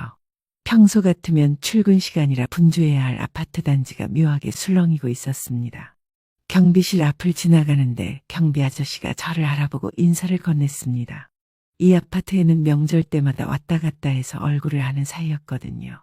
경비 아저씨가 걱정스러운 표정으로 물었습니다. 혹시 며느님 댁에 가시냐고요? 제가 그렇다고 하니까 한숨을 쉬며 요 며칠 이상한 사람들이 아파트를 돌아다닌다고 귀띔해 주었습니다. 정장 입은 남자들이 이 집 저 집 초인종을 누르며 뭔가를 물어본다는 거였죠. 저는 불안한 마음을 누르며 엘리베이터를 탔습니다. 12층에 내려서 복도를 걸어가는데 며느리네 집 현관 앞이 엉망이었습니다. 택배 상자 서너 개가 쌓여 있고 우편물들이 현관문 틈새로 삐져나와 있었죠. 분명 며칠은 집을 비웠다는 증거였습니다. 초인종을 여러 번 눌러봤지만 아무런 반응이 없었습니다. 혹시나 해서 문을 두드리며 크게 불러도 봤죠. 수진아, 나야. 시어머니야. 집에 있니? 대답은 없었습니다. 복도는 조용했고 옆집에서도 아무런 인기척이 느껴지지 않았죠. 저는 한참을 망설이다가 결혼할 때 비상용으로 받아둔 현관 비밀번호를 눌렀습니다. 다행히 번호는 바뀌지 않았더군요. 문이 열리자 집안에서 묵직한 공기가 흘러나왔습니다. 며칠 동안 환기가 안 된 특유의 답답한 냄새였죠. 저는 조심스럽게 현관문을 열고 안으로 들어갔습니다. 수진아, 집에 있니? 나왔어. 거실은 평소보다 어수선했습니다. 소파 위에는 담요가 구겨진 채로 던져져 있었고 테이블 위에는 반쯤 마신 커피잔이 그대로 놓여 있었죠. 텔레비전은 켜진 채였는데 소리는 음소거 상태였습니다. 부엌으로 가보니 싱크대에 며칠은 된 것 같은 그릇들이 쌓여 있었습니다. 평소 깔끔한 며느리답지 않은 모습이었죠. 냉장고를 열어보니 유통기한이 지난 우유와 시든 채소들이 가득했습니다. 뭔가 심상치 않다는 생각에 온몸에 소름이 돋았습니다. 저는 떨리는 마음으로 안방으로 향했죠. 거실을 걸어가면서도 혹시 무슨 끔찍한 광경을 보게 되는 건 아닐까 하는 두려움에 다리가 후들거렸습니다. 안방문은 살짝 열려 있었습니다. 문틈 사이로 어두운 방 안이 보였죠. 저는 심호흡을 하고 천천히 문을 밀었습니다. 그리고 그 순간 저는 그대로 얼어붙고 말았습니다. 침대에 며느리 수진이가 이불을 뒤집어 쓴 채 웅크리고 있었던 겁니다. 처음에는 자고 있는 줄 알았는데 자세히 보니 어깨가 미세하게 떨리고 있었죠. 울고 있는 것 같았습니다. 수진아, 나야. 괜찮니? 왜 이래? 무슨 일 있어? 제 목소리에 수진이가 화들짝 놀라며 이불을 걷어냈습니다. 그 얼굴을 본 순간 저는 숨이 멎을 뻔했죠. 며느리의 얼굴은 초췌하기 그지없었습니다. 눈은 울어서 퉁퉁 부어 있었고 평소 단정하던 머리는 마구 헝클어져 있었죠. 어머니, 어떡해. 목소리는 쉬어 있었고 입술은 바짝 말라 있었습니다. 며칠은 제대로 먹지도 자지도 못한 것 같았죠. 저는 며느리의 이런 모습을 처음 봤습니다.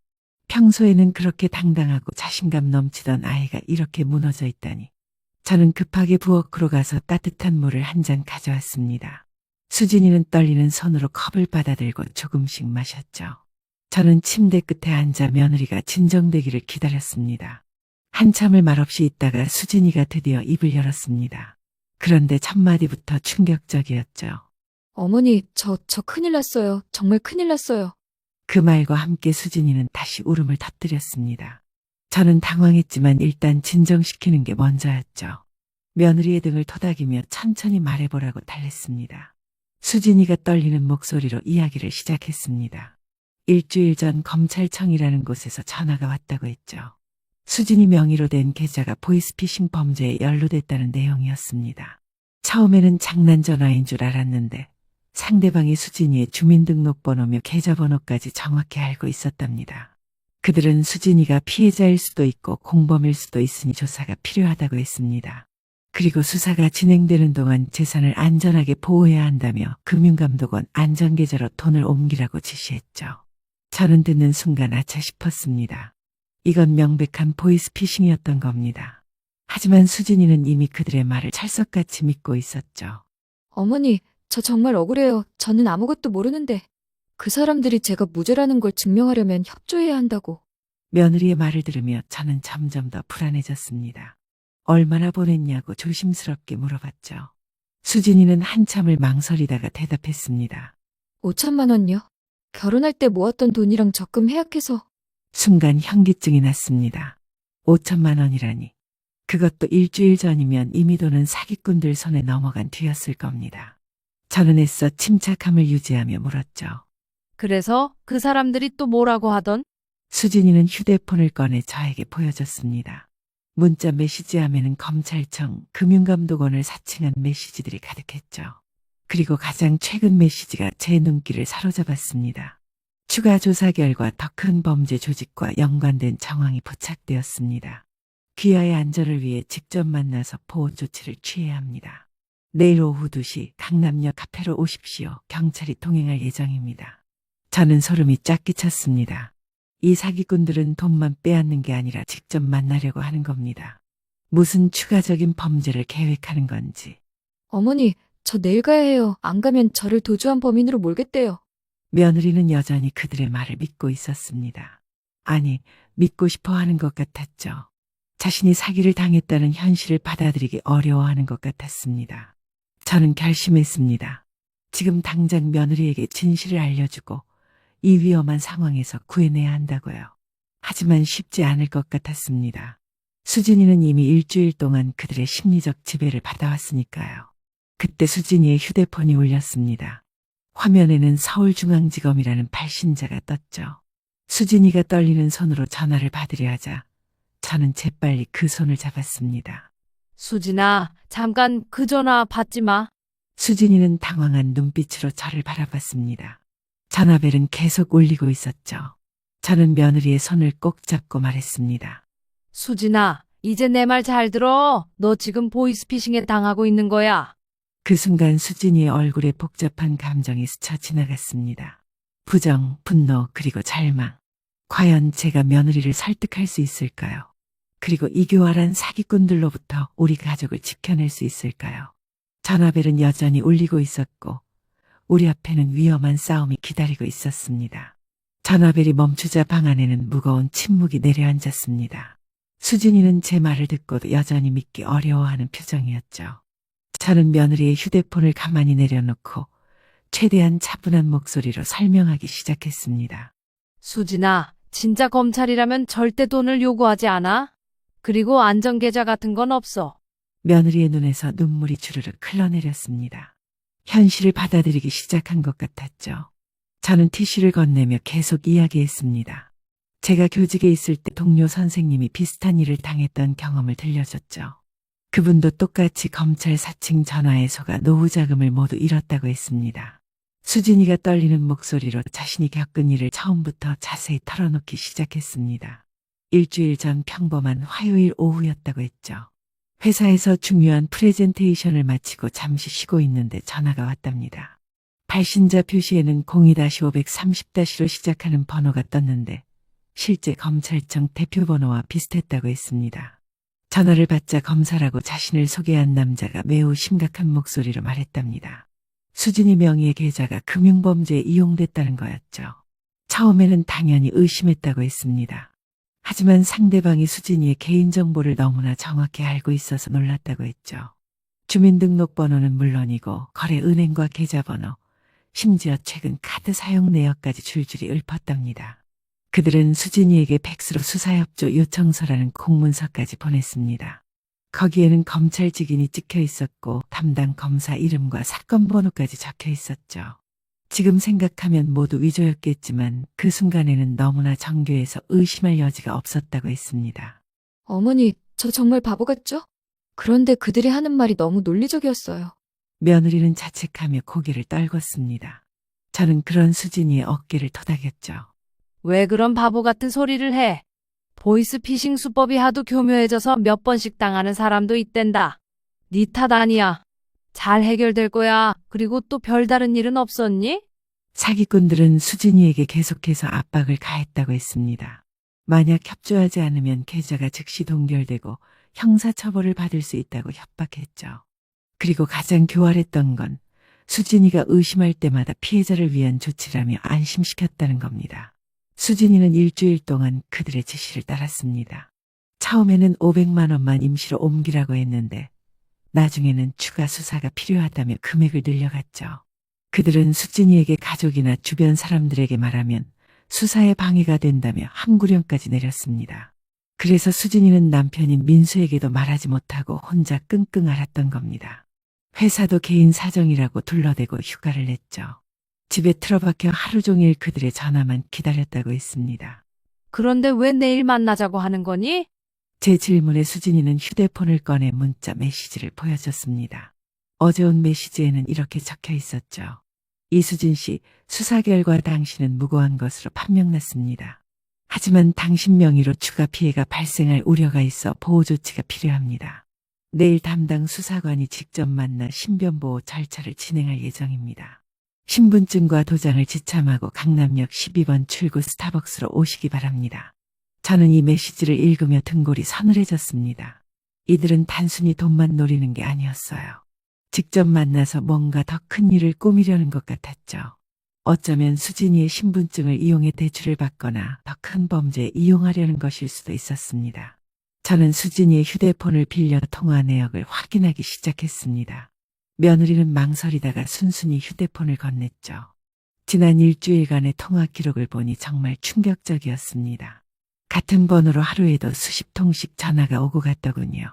통화 시간도 짧게는 30분, 길게는 2시간이 넘는 것도 있었습니다. 이 정도면 정말 조직적이고 치밀한 범죄 집단이 분명했죠. 문자 메시지도 마찬가지였습니다. 금융감독원, 검찰청, 경찰청 등 각종 기관을 사칭한 메시지가 수백 개나 있었습니다. 내용을 읽어보니 정말 그럴듯했죠. 법률 용어를 적절히 섞어가며 수진이를 압박하고 회유하는 수법이 치밀했습니다. 그런데 제 눈에 띈 게 있었습니다. 메시지마다 미묘하게 말투가 달랐던 거예요. 어떤 메시지는 딱딱한 공문서 투였지만 어떤 메시지는 친근한 말투를 섞어 썼더군요. 아마 여러 명이 돌아가며 연락한 것 같았습니다. 수진아, 이 사람들 목소리는 어땠니? 항상 같은 사람이었어? 수진이는 고개를 저었습니다. 처음엔 중년 남자였는데 나중에는 젊은 여자도 있었고 나이 든 남자도 있었다고 했죠. 그들은 각자 검사, 수사관, 금융감독원 직원 등으로 역할을 나눠 연기했던 겁니다. 저는 옛 직업병이 도졌는지 메모지를 꺼내 이들의 수법을 정리하기 시작했습니다. 교사 시절 학생들 상담 기록을 작성하듯이 꼼꼼히 적어 내려갔죠. 첫째, 공포심 조성. 둘째, 고립시키기. 셋째, 시간 압박. 넷째, 권위 이용. 다섯째, 단계적 요구 증가. 이렇게 정리하다 보니 이들의 수법이 얼마나 치밀한지 더욱 명확해졌습니다. 그때 수진이가 갑자기 무언가 생각난 듯 벌떡 일어났습니다. 그리고는 서재로 뛰어가더니 서류 뭉치를 들고 왔죠. 어머니, 이것 좀 보세요. 그들이 보냈다는 서류들이에요. 서류를 펼쳐보니 정말 정교하게 위조된 공문서들이었습니다. 검찰 공문서 양식을 그대로 베낀 듯했고 도장까지 선명하게 찍혀 있었죠. 하지만 자세히 보니 이상한 점들이 보이기 시작했습니다. 먼저 띄어쓰기와 맞춤법이 미묘하게 틀린 부분들이 있었습니다. 피의자를 피의자로 쓴 곳도 있었고 금융감독원을 금융감독원으로 오타낸 곳도 있었죠. 또 공문서치고는 문장이 어색한 부분들이 많았습니다. 수진아, 이거 봐. 여기 오타가 있잖아. 진짜 검찰에서 보낸 공문서에 이런 실수가 있을까?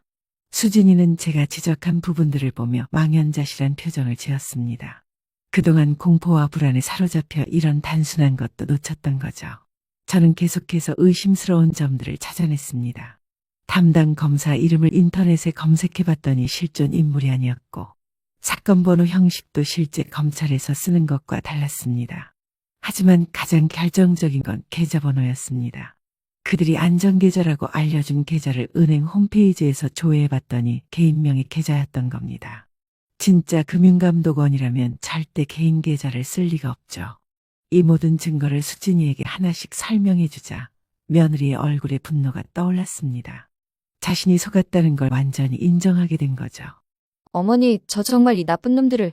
며느리의 목소리에는 울분이 가득했습니다. 하지만 저는 지금 화낼 때가 아니라고 생각했죠. 이들이 내일 직접 만나자고 한 이상 뭔가 대책을 세워야 했습니다. 거실로 나와 소파에 앉은 우리는 한참 동안 말이 없었습니다. 수진이는 이미 5천만 원이라는 큰 돈을 잃은 충격에서 헤어나오지 못하고 있었고, 저는 내일 있을 만남을 어떻게 해야 할지 고민하고 있었죠. 그때 또다시 수진이의 휴대폰이 울렸습니다. 화면에는 역시 서울중앙지검이라는 발신자가 떴죠. 수진이는 겁에 질린 눈으로 저를 바라봤습니다. 받아. 대신 스피커폰으로 해. 내가 옆에서 들을게. 수진이는 떨리는 손으로 전화를 받았습니다. 스피커폰을 켜자 중년 남자의 목소리가 들려왔죠. 사기꾼은 위험 있는 목소리로 말했습니다. 이수진 씨냐고 확인한 뒤 자신을 서울중앙지검 금융범죄수사과 과장이라고 소개했죠. 그리고는 내일 만남을 재확인하려고 전화했다고 했습니다. 그는 계속해서 수진이를 안심시키려 했습니다. 이제 수사가 거의 마무리 단계라며 내일 만나서 몇 가지 서류만 작성하면 그동안 보호 조치했던 자산을 모두 돌려받을 수 있다고 했죠. 그런데 그 다음 말이 더 충격적이었습니다. 혹시 이 사실을 다른 사람에게 말했냐고 묻더니 절대 그러면 안 된다고 강조했습니다. 만약 외부에 알려지면 2차 피해가 발생할 수 있고 심지어 수진이가 공범으로 몰릴 수도 있다고 협박했죠.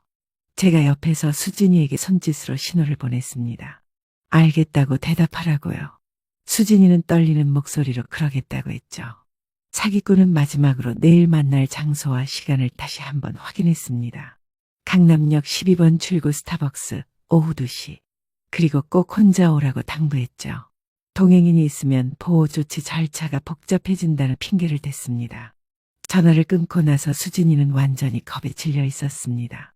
어머니, 어떡해요? 안 가면 정말 저를 범인으로 모는 거 아닐까요? 저는 며느리의 손을 꼭 잡았습니다. 그리고 단호하게 말했죠. 수진아, 정신 차려. 저 사람들은 사기꾼이야. 널 범인으로 몰 수 있는 권한 같은 건 없어. 하지만 수진이는 여전히 불안해했습니다. 일주일 동안 그들에게 세뇌당했으니 당연한 일이었죠. 저는 일단 경찰에 신고하자고 했지만 수진이는 그것도 무서워했습니다.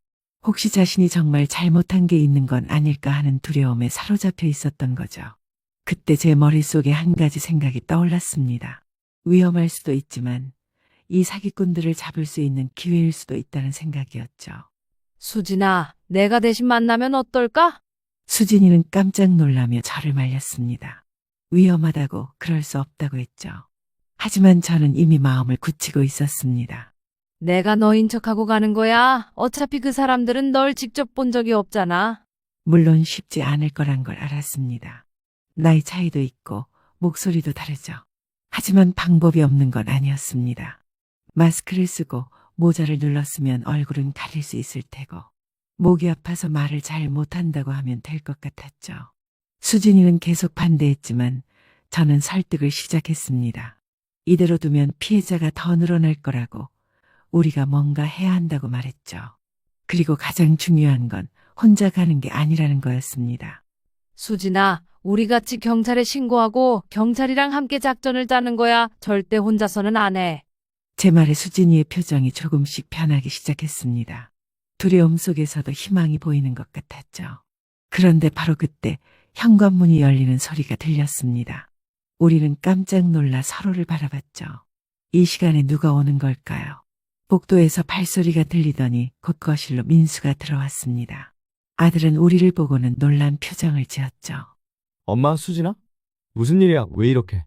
민수는 수진이의 초췌한 모습을 보고는 달려와 아내를 안았습니다. 수진이는 그제야 참았던 울음을 터뜨렸죠. 이제 아들에게도 모든 걸 털어놓아야 할 시간이 왔습니다. 과연 민수는 어떤 반응을 보일까요? 그리고 우리는 이 위험한 사기꾼들을 정말 잡을 수 있을까요? 민수야, 놀라지 말고 들어. 지금 이게 무슨 상황이냐면 수진이가 말이다. 민수에게 모든 사실을 털어놓은 후 우리 가족은 밤새 대책을 논의했습니다.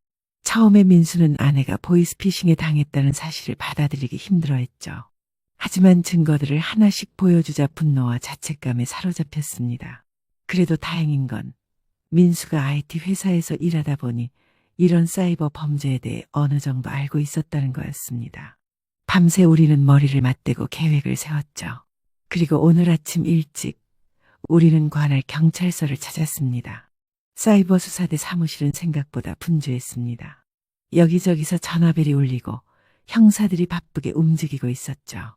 우리를 맞은 건 김 형사라는 중년 남성이었습니다. 인상이 좋고 믿음직스러워 보였죠.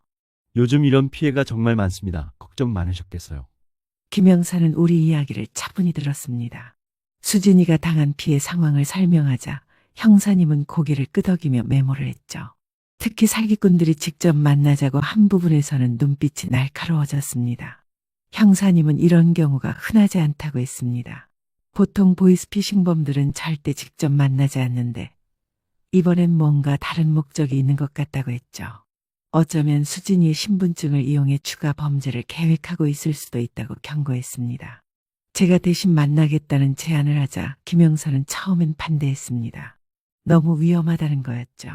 하지만 제가 교사 출신이라는 걸 알고 또 이미 마음을 굳혔다는 걸 보고는 결국 동의했습니다. 그럼 철저히 준비해야 합니다. 혼자서는 절대 안 됩니다. 형사님은 작전을 설명했습니다. 제가 카페에 들어가기 전에 미리 형사들이 주변에 배치될 거라고 했죠. 그리고 제게 소형 녹음기를 줬습니다.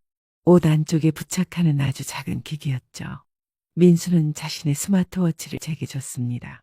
겉으로는 평범한 시계지만 위치 추적과 녹음 기능이 있다고 했죠. 위급할 때는 버튼을 3번 누르면 자동으로 경찰의 신호가 간다고 설명했습니다. 수진이는 자신의 신분증 사본과 도장을 건넸습니다. 물론 진짜는 아니고 복사본이었죠. 그리고 제게 자신이 평소에 쓰는 가방과 지갑도 빌려줬습니다. 최대한 자연스럽게 보이기 위해서였죠. 김 형사가 마지막으로 당부했습니다. 절대 무리하지 말고 위험하다고 느끼면 즉시 빠져나오라고요. 돈을 더 뺏기더라도 안전이 최우선이라고 강조했죠. 경찰서를 나온 후 우리는 강남역 근처 카페들을 미리 둘러봤습니다. 12번 출구 스타벅스는 2층에 있었는데 창문으로 거리가 잘 보이는 구조였습니다. 테이블 배치와 비상구 위치도 확인했죠. 정 회장님께도 도움을 요청했습니다. 경찰서장 출신이신 정 회장님은 이런 상황에서 주의할 점들을 자세히 알려주셨죠. 특히 범인들의 심리를 이용하는 방법에 대해 조언해 주셨습니다. 정 회장님은 경로당 친구분 중에 비슷한 피해를 당할 뻔한 분의 이야기를 들려주셨습니다. 그분은 다행히 은행원의 도움으로 피해를 막았다고 했죠. 이런 이야기를 들으니 더욱 각오가 단단해졌습니다.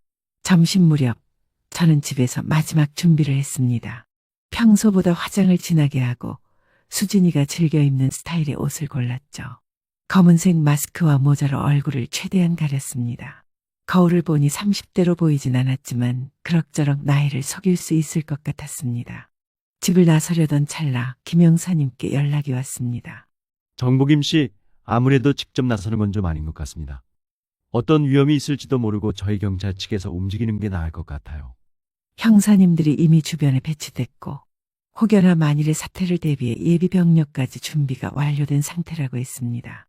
그리고는 결국 저 대신 젊은 여형사님이 수진이 역할을 하기로 했죠. 저는 근처 카페에서 무전기로 상황을 듣기로 했습니다. 어머님, 이 이어폰을 끼세요. 현장 상황을 실시간으로 들으실 수 있습니다. 저는 이어폰을 끼고 길 건너편 카페에 자리를 잡았습니다. 창밖으로 스타벅스 입구가 잘 보였죠. 민수와 수진이도 제 옆에 앉아 긴장한 표정으로 기다렸습니다. 1시 50분 여형사님이 스타벅스로 들어가는 모습이 보였습니다. 수진이가 평소 입던 스타일의 옷을 입고 비슷한 가방을 들고 있었죠. 멀리서 보면 정말 수진이처럼 보였습니다.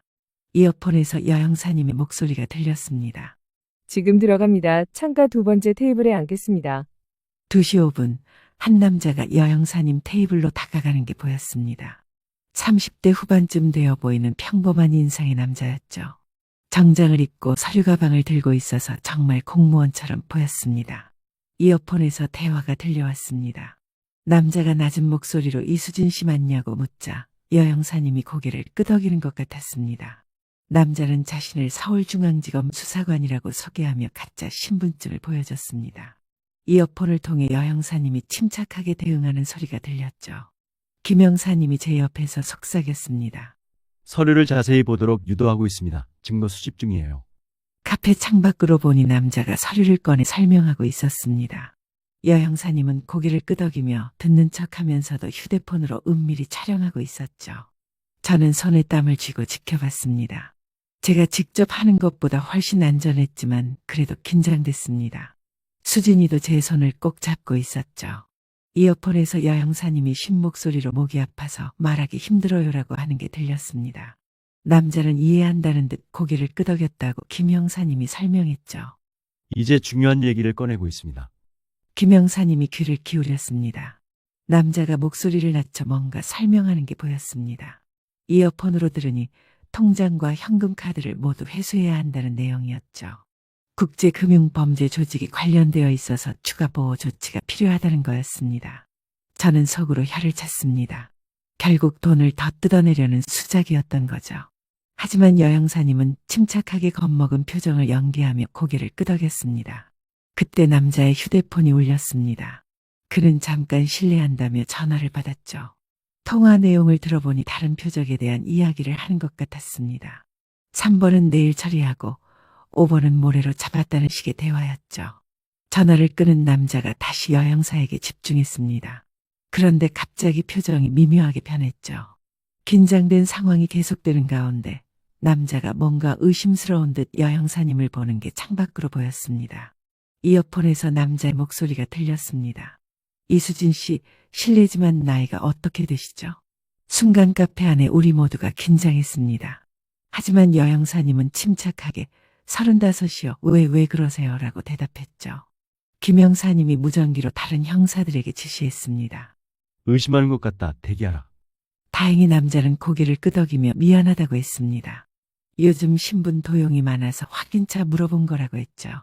여형사님이 재빨리 신분증 사본을 보여주자 남자는 안심하는 듯 했습니다. 이어서 여형사님이 떨리는 손으로 빨리 끝내고 싶어요. 너무 무서워요라고 말하자 남자의 경계심이 완전히 풀린 것 같았습니다. 그때 뭔가 작은 소동이 있었습니다. 여형사님이 일부러 가방을 떨어뜨린 거였죠. 남자가 도와주려고 몸을 숙이는 사이 김 형사님이 빠르게 설명했습니다. 가방 안에 소형 카메라가 있어요. 서류 가방 내부를 촬영하는 중입니다. 정말 치밀한 작전이었습니다. 이어폰으로 들으니 남자의 서류 가방 안에서 여러 개의 신분증과 서류들이 보인다고 했죠. 다른 피해자들의 것으로 추정됐습니다. 여형사님이 다시 자리에 앉자 남자는 본격적으로 요구사항을 말하기 시작했습니다. 보유한 모든 계좌 정보와 잔액을 적으라는 거였죠. 저는 옆에서 조마조마한 마음으로 지켜봤습니다. 여형사님이 김 형사님이 미리 준비한 가짜 정보를 적는 게 보였습니다. 국민은행에 3천만 원, 신한은행에 2천만 원. 남자의 눈이 탐욕스럽게 빛났습니다. 그는 즉시 은행에 가서 인출해야 한다고 재촉했죠. 김 형사님이 무전기로 지시했습니다. 지금이다. 모든 팀 준비.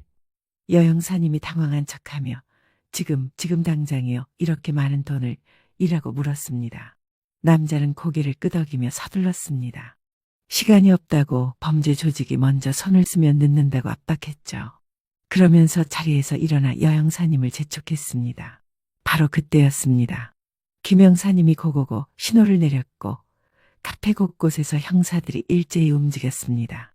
창밖으로 보니 스타벅스 안이 순식간에 소란스러워졌습니다. 거기 움직이지 마세요. 경찰입니다. 남자가 도망치려 했지만 이미 늦었습니다. 형사들이 순식간에 그를 제압했죠. 카페 안 손님들이 놀라서 소리치는 게 여기까지 들렸습니다. 체포되는 와중에도 남자는 계속 발뺌했습니다. 자신은 진짜 검사라고 이건 모함이라고 소리쳤죠. 하지만 그의 가방에서 나온 가짜 신분증들과 피해자 명단이 모든 걸 말해주고 있었습니다. 몇 분 후 김 형사님이 우리가 있는 곳으로 왔습니다. 정말 수고하셨습니다. 덕분에 중요한 증거를 확보했어요. 여형사가 완벽하게 임무를 수행했습니다. 저는 그제야 긴장이 풀리며 안도의 한숨을 쉬었습니다. 수진이는 제 손을 꼭 잡으며 눈물을 글썽였죠. 민수도 안도의 표정을 지었습니다. 저는 창밖으로 체포된 남자가 경찰차에 타는 모습을 지켜봤습니다. 제가 직접 하지는 않았지만 우리 가족이 함께 이 위험한 범죄자를 잡는 데 기여했다는 사실이 뿌듯했습니다. 그때 체포된 남자의 휴대폰이 울렸습니다. 화면에는 팀장이라는 이름이 떴죠. 김영사님의 눈빛이 번뜩였습니다. 이제 진짜 사냥이 시작되는 순간이었습니다. 카페에서 체포된 남자는 경찰서로 연행되었습니다. 저와 민수와 수진이도 김영사님과 함께 사이버 수사대 사무실로 이동했죠. 사무실 한쪽 벽면에는 여러 대의 모니터가 설치되어 있었고 형사들이 분주하게 키보드를 두드리고 있었습니다. 김영사님이 저희를 회의실로 안내했죠. 형사님은 노트북을 펼치며 설명을 시작했습니다. 체포된 남자의 휴대폰과 서류 가방에서 엄청난 정보가 나왔다고 했죠. 피해자 명단만 해도 200명이 넘었고 피해 금액은 수십억 원에 달했습니다. 특히 충격적이었던 건 이들이 매우 조직적으로 움직이고 있다는 거였습니다. 체포된 남자는 수금책에 불과했고 위에는 팀장, 부장, 그리고 총책이 있다고 했죠. 마치 회사 조직처럼 체계적으로 운영되고 있었던 겁니다. 민수가 자신의 노트북을 꺼내며 도움을 자청했습니다. IT 전문가답게 디지털 추적에 능숙했던 아들은 형사들과 함께 범인들의 온라인 흔적을 찾기 시작했죠. 여기 보세요. 이 전화번호들이 모두 인터넷 전화예요. 추적이 어렵게 만든 거죠. 하지만 민수는 포기하지 않았습니다. 체포된 남자의 휴대폰에 있던 메신저 앱을 분석하기 시작했죠. 거기에는 조직원들끼리 주고받은 메시지가 가득했습니다. 3번 완료, 2,500 입금 확인. 내일 강북 쪽 5건 예정. 팀장님, 오늘 실적 보고 드립니다. 이런 식의 메시지들이 수백 개나 있었습니다. 마치 정상적인 회사의 업무 보고처럼 보였지만 실제로는 범죄 기록이었던 거죠. 수진이는 피해자 명단을 보며 눈물을 흘렸습니다. 자신과 비슷한 처지의 사람들이 이렇게 많다는 사실에 충격받은 것 같았죠. 명단에는 20대 대학생부터 80대 노인까지 다양한 연령대가 있었습니다. 김영사님이 중요한 발견을 했습니다. 체포된 남자의 수첩에서 특이한 주소를 찾은 거였죠. 강남구의 한 오피스텔 주소였는데 아마 이들의 아지트일 가능성이 높았습니다. 이 주소로 영장을 신청하겠습니다. 아마 거기에 더 많은 증거가 있을 겁니다. 그때 체포된 남자의 휴대폰이 또 울렸습니다.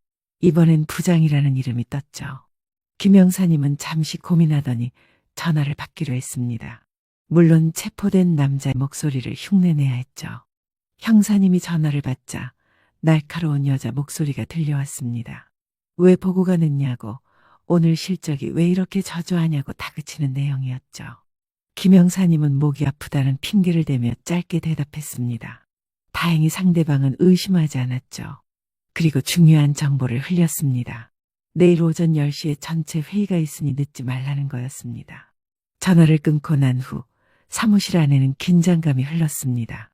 이제 이들을 일망타진할 기회가 온 거였죠. 하지만 신중해야 했습니다.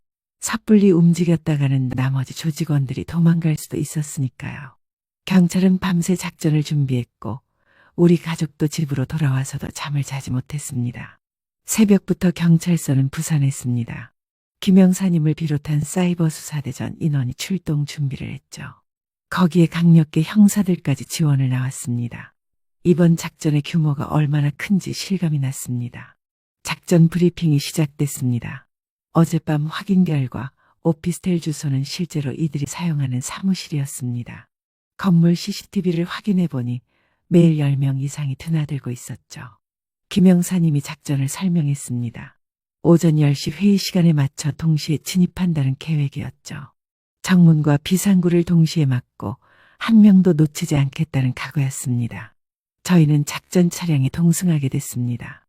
물론 안전을 위해 현장에서는 떨어진 곳에서 대기하기로 했죠. 하지만 무전기를 통해 실시간으로 상황을 들을 수 있었습니다. 오전 9시 30분 작전 차량들이 오피스텔 주변에 도착했습니다. 형사들은 일반인으로 위장하고 건물 곳곳에 배치됐죠. 저희는 길 건너편 카페에서 대기하며 상황을 지켜봤습니다. 9시 45분 무전기에서 보고가 들려왔습니다. 조직원으로 보이는 사람들이 하나둘씩 도착하고 있다는 내용이었죠. 정장을 입은 사람들이 자연스럽게 건물로 들어가는 모습이 보였습니다. 9시 55분 김영사님의 목소리가 들렸습니다. 현재까지 8명이 진입했고 더 기다렸다가 10시 5분에 진입하겠다는 지시였죠. 최대한 많은 조직원을 잡기 위해서였습니다. 드디어 10시 5분이 됐습니다. 김영사님의 고고고 신호와 함께 형사들이 일제히 움직였죠. 저희가 있던 카페에서도 형사들이 뛰어가는 모습이 보였습니다. 무전기에서는 긴박한 상황이 전해졌습니다. 약 10분 후 첫 번째 호송 차량이 나타났습니다. 수갑을 찬 사람들이 줄줄이 차에 탔죠. 그 중에는 젊은 여자도 있었고 나이 든 남자도 있었습니다. 겉모습만 봐서는 평범한 회사원들 같았습니다. 저 사람들이 정말 믿기지 않네요. 수진이도 복잡한 표정으로 그들을 바라봤습니다. 가해자들이지만 어쩐지 평범해 보이는 모습에 더욱 섬뜩함을 느낀 것 같았죠. 30분쯤 지났을까요? 김영사님이 밝은 표정으로 카페로 들어왔습니다. 대성공입니다. 총 11명을 검거했고 증거물도 대량으로 확보했습니다. 형사님의 설명에 따르면 사무실에는 컴퓨터 20대와 서류 수백 박스가 있었다고 합니다. 그리고 금고에서는 현금 3억 원이 발견됐죠. 모두 피해자들에게서 빼앗은 돈이었습니다. 특히 중요한 건 이들의 조직도와 범죄 매뉴얼을 발견했다는 거였습니다. A4 용지 100장이 넘는 분량으로 어떻게 피해자를 속이고 압박하는지 상세히 적혀 있었다고 했죠. 저는 그 이야기를 들으며 소름이 끼쳤습니다. 이들은 정말로 사람의 마음을 가지고 노는 악마들이었던 겁니다. 그런 조직적인 범죄 집단을 막아낸 것이 다행이면서도 또 얼마나 많은 피해자가 있을지 걱정됐습니다. 정 회장님도 소식을 듣고 찾아오셨습니다. 박수를 치시며 잘했다고 칭찬해 주셨죠. 그리고 이런 일이 다시는 일어나지 않도록 노인들을 대상으로 교육을 해야겠다고 하셨습니다. 이제 마지막 관문이 남았습니다. 바로 이들 중에서 진짜 총책을 찾아내는 일이었죠. 과연 이 거대한 범죄 조직의 우두머리는 누구일까요? 체포된 지 3개월 만에 드디어 재판이 열렸습니다. 그동안 검찰 조사와 추가 수사가 진행됐고 저희도 여러 번 조사를 받았죠. 오늘은 첫 공판 기일이었습니다. 법원 앞은 이른 아침부터 북적였습니다. 피해자들과 그 가족들 그리고 취재진까지 몰려 있었죠. 이 사건이 얼마나 사회적 파장이 컸는지 실감이 났습니다. 법정 안으로 들어가니 이미 많은 사람들이 자리를 채우고 있었습니다. 방청석에는 다른 피해자분들도 많이 오셨더군요. 서로 눈인사를 나누며 같은 아픔을 공유하는 느낌이었습니다. 잠시 후 피고인들이 들어왔습니다.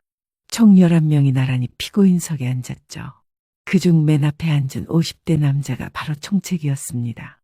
겉보기엔 점잖은 중년 신사 같았지만 그가 바로 이 모든 범죄의 설계자였던 거죠.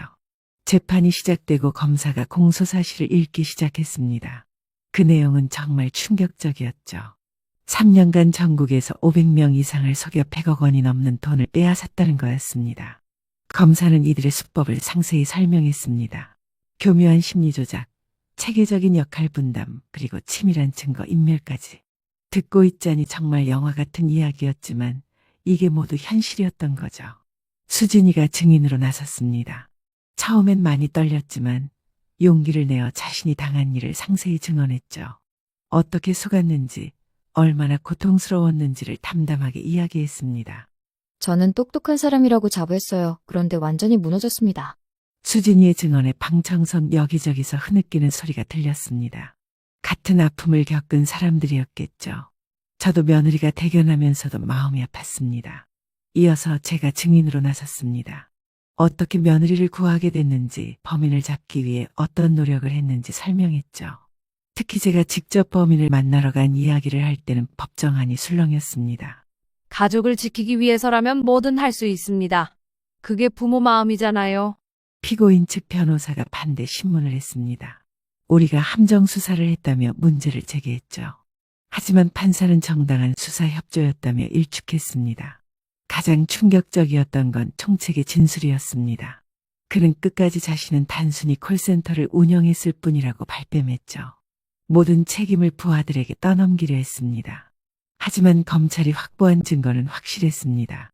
그의 컴퓨터에서 나온 파일들, 통장 내역 그리고 부하들의 증언까지.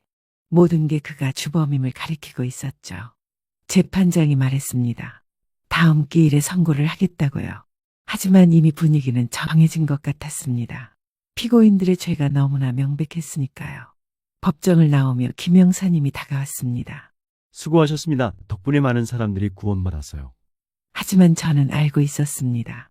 이게 끝이 아니라는 걸요. 어딘가에서는 또 다른 사기꾼들이 선량한 사람들을 노리고 있을 겁니다. 그때 수진이가 제 팔을 꽉 잡으며 말했습니다. 어머니, 저 이제 알았어요. 가족이 얼마나 소중한지. 그 말에 저도 모르게 눈물이 났습니다. 이 사건을 통해 우리 가족은 더욱 단단해졌던 거죠. 드디어 선고가 났습니다. 총책은 징역 15년, 나머지 조직원들도 5년에서 10년의 실형을 받았죠. 법정에서 판결문을 읽는 순간 피해자들 사이에서 안도의 한숨이 흘러나왔습니다. 정의가 실현된 순간이었죠. 오늘은 토요일 오후, 오랜만에 온 가족이 저희 집에 모였습니다. 수진이가 직접 장을 봐서 음식을 준비하겠다고 나섰죠. 예전 같으면 상상도 못할 일이었습니다. 부엌에서 수진이가 김치찌개를 끓이는 모습을 지켜보며 저는 많은 생각이 들었습니다. 불과 몇 달 전만 해도 서먹했던 며느리가 이제는 정말 딸처럼 느껴졌죠. 고난을 함께 겪으며 진짜 가족이 된 것 같았습니다. 어머니, 간 좀 봐주세요. 제가 한 게 맛있을지 모르겠어요. 제가 국물을 맛보니 조금 싱거웠습니다. 하지만 그 정성이 느껴져서 마음이 따뜻해졌죠. 된장을 조금 더 넣어주라고 알려주며 요리하는 방법을 하나하나 가르쳐줬습니다. 거실에서는 민수가 노트북으로 무언가를 열심히 만들고 있었습니다. 가까이 가서 보니 보이스피싱 예방 가이드라는 제목의 문서였죠. 아들은 이번 일을 계기로 사이버 범죄 예방 활동에 관심을 갖게 됐다고 했습니다. 엄마, 이거 봐. 누구나 쉽게 이해할 수 있도록 만들었어. 화면에는 그림과 함께 알기 쉽게 설명된 내용들이 있었습니다. 검찰이나 경찰은 절대 전화로 돈을 요구하지 않는다. 안전계좌라는 건 없다. 가족과 먼저 상의하라 등의 내용이었죠. 정 회장님도 오셨습니다. 손에는 과일 바구니를 들고 계셨죠. 거실에 앉으시더니 저희 가족을 흐뭇하게 바라보셨습니다. 복임 씨, 정말 대단한 일을 하셨어요. 덕분에 우리 동네가 더 안전해졌습니다. 정 회장님은 이번 일을 계기로 아파트 경로당에서 매주 보이스피싱 예방 교육을 하기로 했다고 전했습니다. 그리고 저보고 강사로 와달라고 부탁하셨죠. 저는 흔쾌히 수락했습니다. 제 경험이 다른 분들께 도움이 된다면 기쁜 일이니까요. 식사 시간이 되어 다 같이 둘러앉았습니다. 수진이가 만든 김치찌개와 제가 준비한 반찬들이 식탁에 올랐죠. 평범한 저녁 식사였지만 그 어느 때보다 특별하게 느껴졌습니다. 수진이가 젓가락을 들다가 갑자기 눈물을 글썽였습니다. 우리가 놀라서 물으니 행복해서 그렇다고 했죠. 이렇게 가족이 함께 밥을 먹는 게 얼마나 소중한 건지 이제 알았어요. 그 말에 저도 가슴이 뭉클해졌습니다. 사실 수진이는 이번 일로 회사에서도 힘든 시간을 보냈습니다. 다행히 회사에서는 피해자인 수진이를 이해하고 지원해줬지만 스스로 자책하는 마음이 컸던 거죠. 민수가 아내의 손을 꼭 잡으며 말했습니다. 앞으로는 일만 하지 말고 가족과 더 많은 시간을 보내겠다고요. 그동안 너무 일에만 매달려서 가족을 소홀히 했던 걸 반성한다고 했습니다. 저는 그런 아들과 며느리를 보며 생각했습니다. 때로는 위기가 기회가 되기도 한다는 걸요. 이번 사건으로 우리 가족은 서로를 더 이해하고 아끼게 됐으니까요. 김영사님께서 전화를 주셨습니다.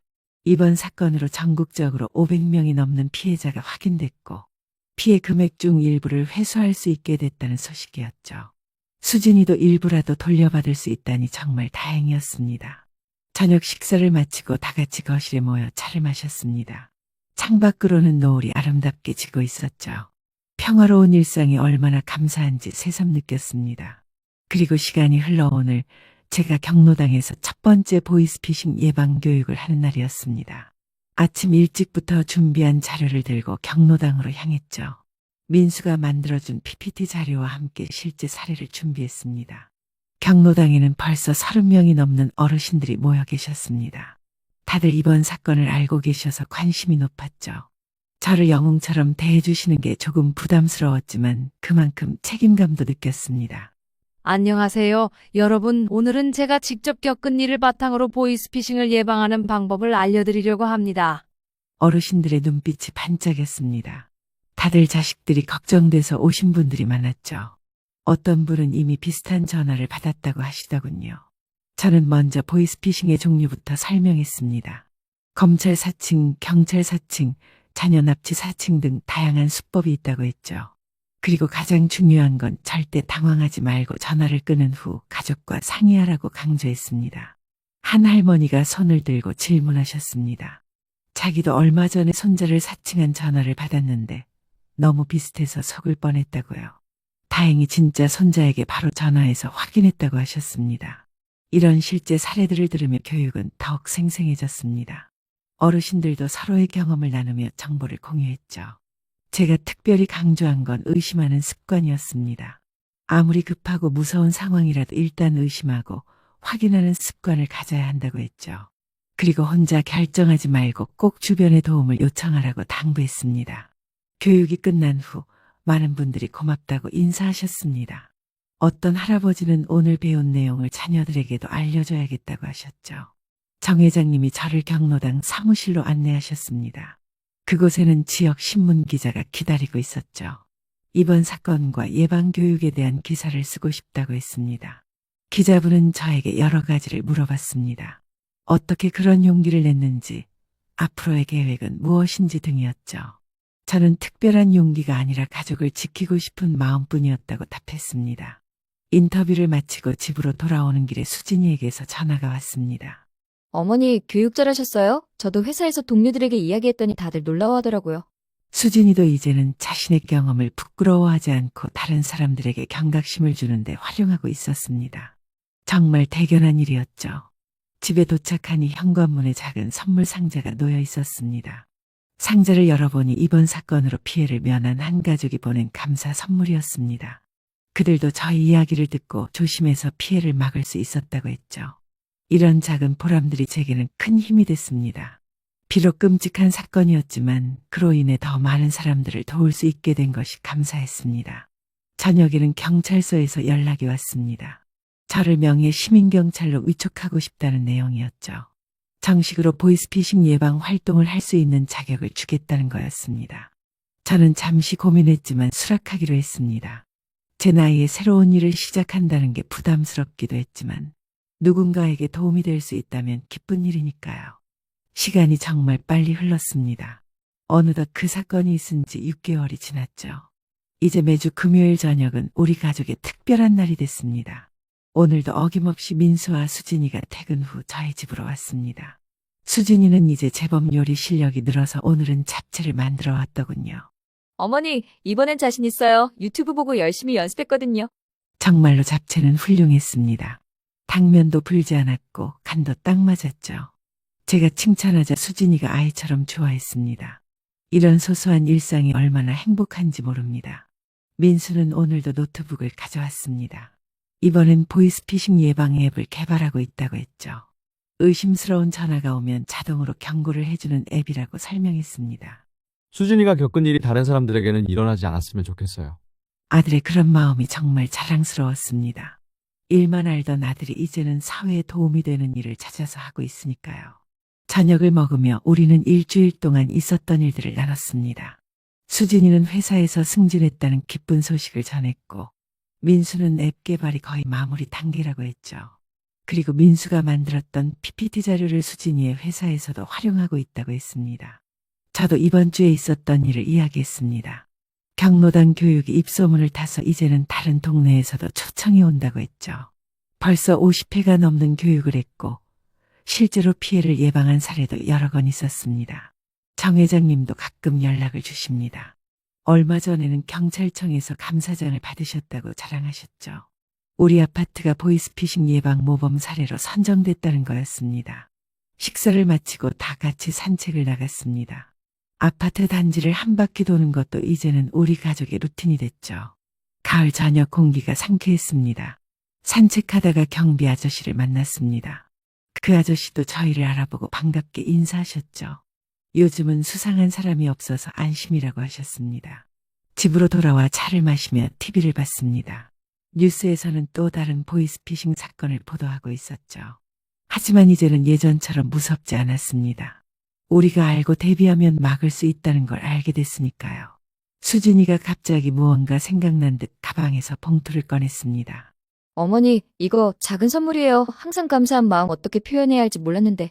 봉투 안에는 온천 여행 상품권이 들어있었습니다. 다음 달에 가족 모두 함께 가자는 거였죠. 저는 그 마음이 너무 고마워서 며느리를 꼭 안아줬습니다. 수진아, 이제 정말 우리 딸이나 다름없구나. 고마워. 창밖으로는 별이 총총한 가을밤 하늘이 펼쳐져 있었습니다. 6개월 전 그 끔찍했던 사건이 이제는 먼 옛날 일처럼 느껴졌죠. 하지만 저는 잊지 않고 있습니다. 그 일이 있었기에 우리 가족이 더 단단해졌고 제가 더 많은 사람들을 도울 수 있게 됐다는 걸요. 여러분, 이것이 제가 겪은 이야기입니다. 보이스피싱은 누구에게나 일어날 수 있는 일입니다. 하지만 가족이 함께라면, 서로를 믿고 의지한다면 충분히 이겨낼 수 있습니다. 무엇보다 중요한 건 의심하는 습관과 가족과의 소통입니다.